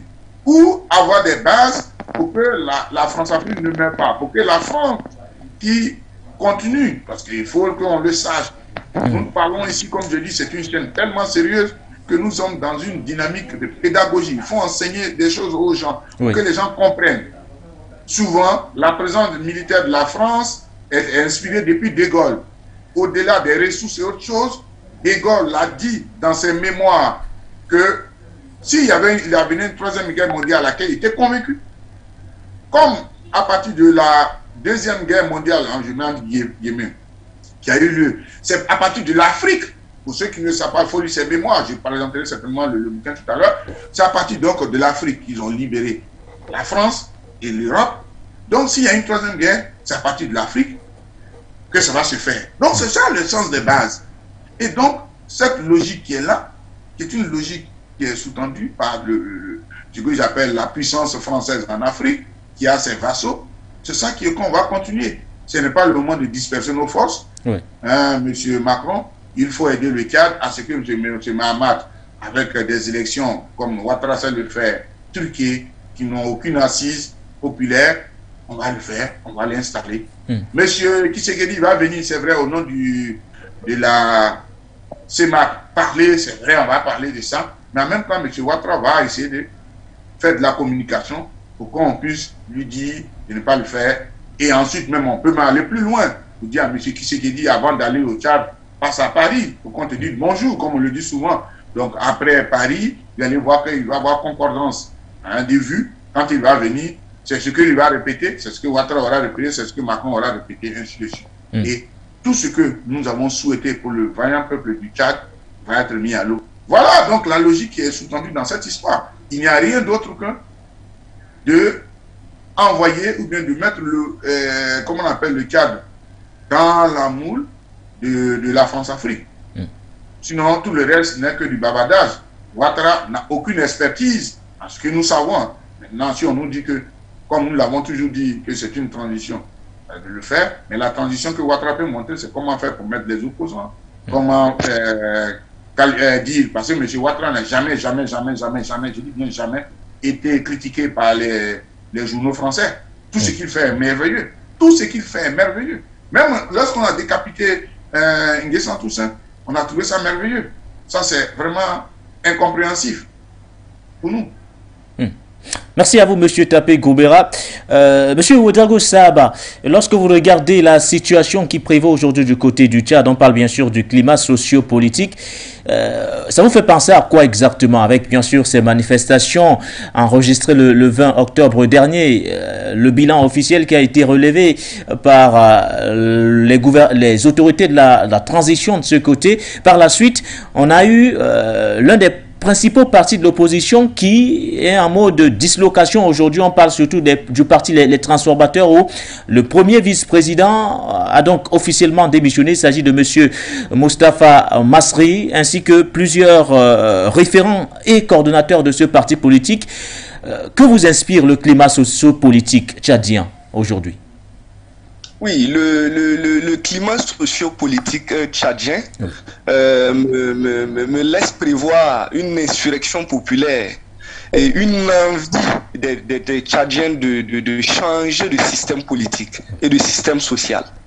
Voilà, donc ainsi les Tchadiens, les citoyens tchadiens ont décidé de prendre leur destin en main et de lutter contre le système d'hégémonie, de dictature qui existe depuis le père Déby, qui a été tué par son fils et qui a été soutenu par la France, qui n'a pas condamné ce coup-là, comme il a condamné le coup d'État au Burkina Faso et au Mali. Et on voit que Mamad Déby essaye de se donner les moyens pour résister. Et la meilleure expérience à tirer, c'est Alassane Dramane Ouattara, spécialiste des coups d'État constitutionnels et des coups d'État armés. Puisque c'est lui l'ambassadeur de la France-Afrique qui garantit les intérêts un peu partout au niveau de l'Afrique où les intérêts français sont menacés. Donc, mais nous savons que avec ce réveil-là, puisque cette insurrection populaire-là est contagieuse, voilà, c'est un phénomène social contagieux. Et comme les Tchadiens en ont ras-le-bol, il sera très difficile de les contenir. Il risque d'avoir plus de morts parce qu'on voit que Mamad Déby n'hésite pas à assassiner. Mais je ne pense pas que les populations vont se laisser faire parce qu'ils ont commencé, ils ont pris une route de non-retour. Voilà, soit s'ils font demi-tour, ils vont vivre dans une situation délétère au niveau des libertés d'opinion et dans une dictature vraiment sans adjectif à qualifier. Voilà un peu mon regard que je fais au niveau de la situation du Tchad. Partis de l'opposition du côté du Tchad aujourd'hui qui disent vouloir mener un combat, celui de mettre fin à la dictature et à la dynastie Déby. Clairement, ça c'est ce qui est relevé et porté au quotidien, et c'est ce qui avait également été à l'origine bien sûr de ces manifestations enregistrées le 20 octobre dernier. Est-ce que vous comprenez ce combat qui est mené aujourd'hui par les principaux partis de l'opposition du côté du Tchad? La question, je vous la pose, monsieur Inas Adama.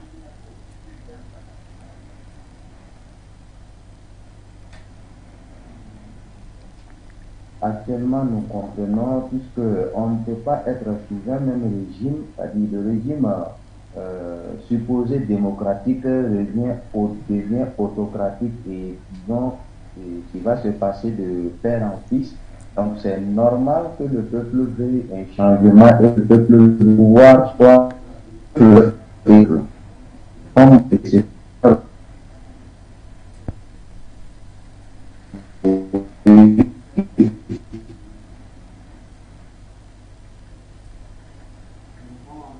je pense qu'on va sortir définitivement de cette... votre signal n'est pas bon, monsieur Inas Adama. Monsieur Inas Adama, votre signal n'est pas bon. Je pense qu'on va permettre à monsieur Tapé Goubera de dire un dernier mot sur cette thématique avant, bien sûr, de se dire au revoir. Monsieur Tapé Goubera, vous avez le mot de fin. Et surtout pour les problèmes que vous mettez à l'ordre du jour en ce qui concerne la situation sur le continent mer, l'Afrique. Oui. Et nous avons donc salué ici cette visite du président du Faso à son homologue et frère du Mali pour s'inspirer de l'expérience qui est sous nos yeux, qui se passe, qui est la question de la sécurisation. Je le répète à tout moment, tout être sur terre au premier principe, la question de sa sécurité physique. Et aujourd'hui, que ce soit le Mali comme le Burkina Faso, c'est la préoccupation première, rien d'autre. Maintenant, le deuxième volet, à savoir la situation, le fait que le ministre des Affaires étrangères soit allé là-bas, on aurait compris seulement parce qu'il a fait 7 ans enfin, au niveau de, en tant que représentant là-bas. Oui. Maintenant, dit qu'il sollicite M. Alassane Dramane Ouattara dans le cadre de la transition, alors qu'il y a déjà un qui a été sollicité par la CEMAC, nous ne comprenons pas, à part simplement le fait qu'il puisse entrer de plein pied dans la France-Afrique. Donc, puisque aujourd'hui la junte française a des problèmes en Afrique, parce que les Africains ont décidé de prendre leur programme à bras le corps et ils veulent forcément s'imposer. Et il n'y a que M. Alassane Dramane Ouattara, le sous-préfet, comme l'avait dit à l'époque lors de son intronisation en 2011, en mai 2011, par Mme Dagui Diabaté, donc le sous-préfet, qui ne peut que conduire M. Mahamat et le sécuriser auprès de la France-Afrique. Vous allez voir bientôt, la France va continuer de vendre des armes. Quand bien même elle prend 50% des avoirs du Tchad, vendre encore des armes à crédit. L'objectif, c'est de continuer de paupériser ce peuple-là, qui, je pense, à terme, va dire trop, c'est trop. Merci à vous, M. Tapé Gourbera. Je rappelle d'ailleurs que vous êtes enseignant. Vous êtes par ailleurs président du mouvement pour la renaissance de l'Afrique en abrégé MORAF. C'est toujours un plaisir de venir s'abreuver à votre source chaque matin sur les antennes de For You Matin. Merci et bonne journée à vous. À vous, merci. Merci également à vous, M. Ouedraogo Saba. Vous êtes coordonnateur régional de la planète des jeunes panafricanistes. C'était un plaisir, une fois de plus. Merci à vous et bonne journée. Merci. Merci. Bonne journée à tous. Je ne reçois pas. Merci à notre dernier invité de ce matin. Il s'agit de M. Inassa Dama. Vous êtes le chargé de la communication, de l'information et des médias du côté, bien sûr, du Burkina Faso, de la société civile, Planète des jeunes panafricanistes. Bonjour, une fois de plus, et merci d'avoir participé à cette émission de For You Matin. Merci également à vous, merci à For You Media et merci à mes co-panélistes pour avoir animé ce débat. Merci merci à vous, messieurs, pour votre contribution ce matin. Merci à vous, amis téléspectateurs, auditeurs, pour vous qui nous avez suivis en relais sur la 96.3 FM For You Radio. Amis internautes, pour vous qui nous avez suivis, bien sûr, en relais via nos différentes plateformes Facebook ou encore YouTube, For You Media Africa. Merci pour cette 4e et avant-dernière production de la semaine. Les programmes se poursuivent sur la meilleure des télévisions, celle qui porte une vision différente sur le monde.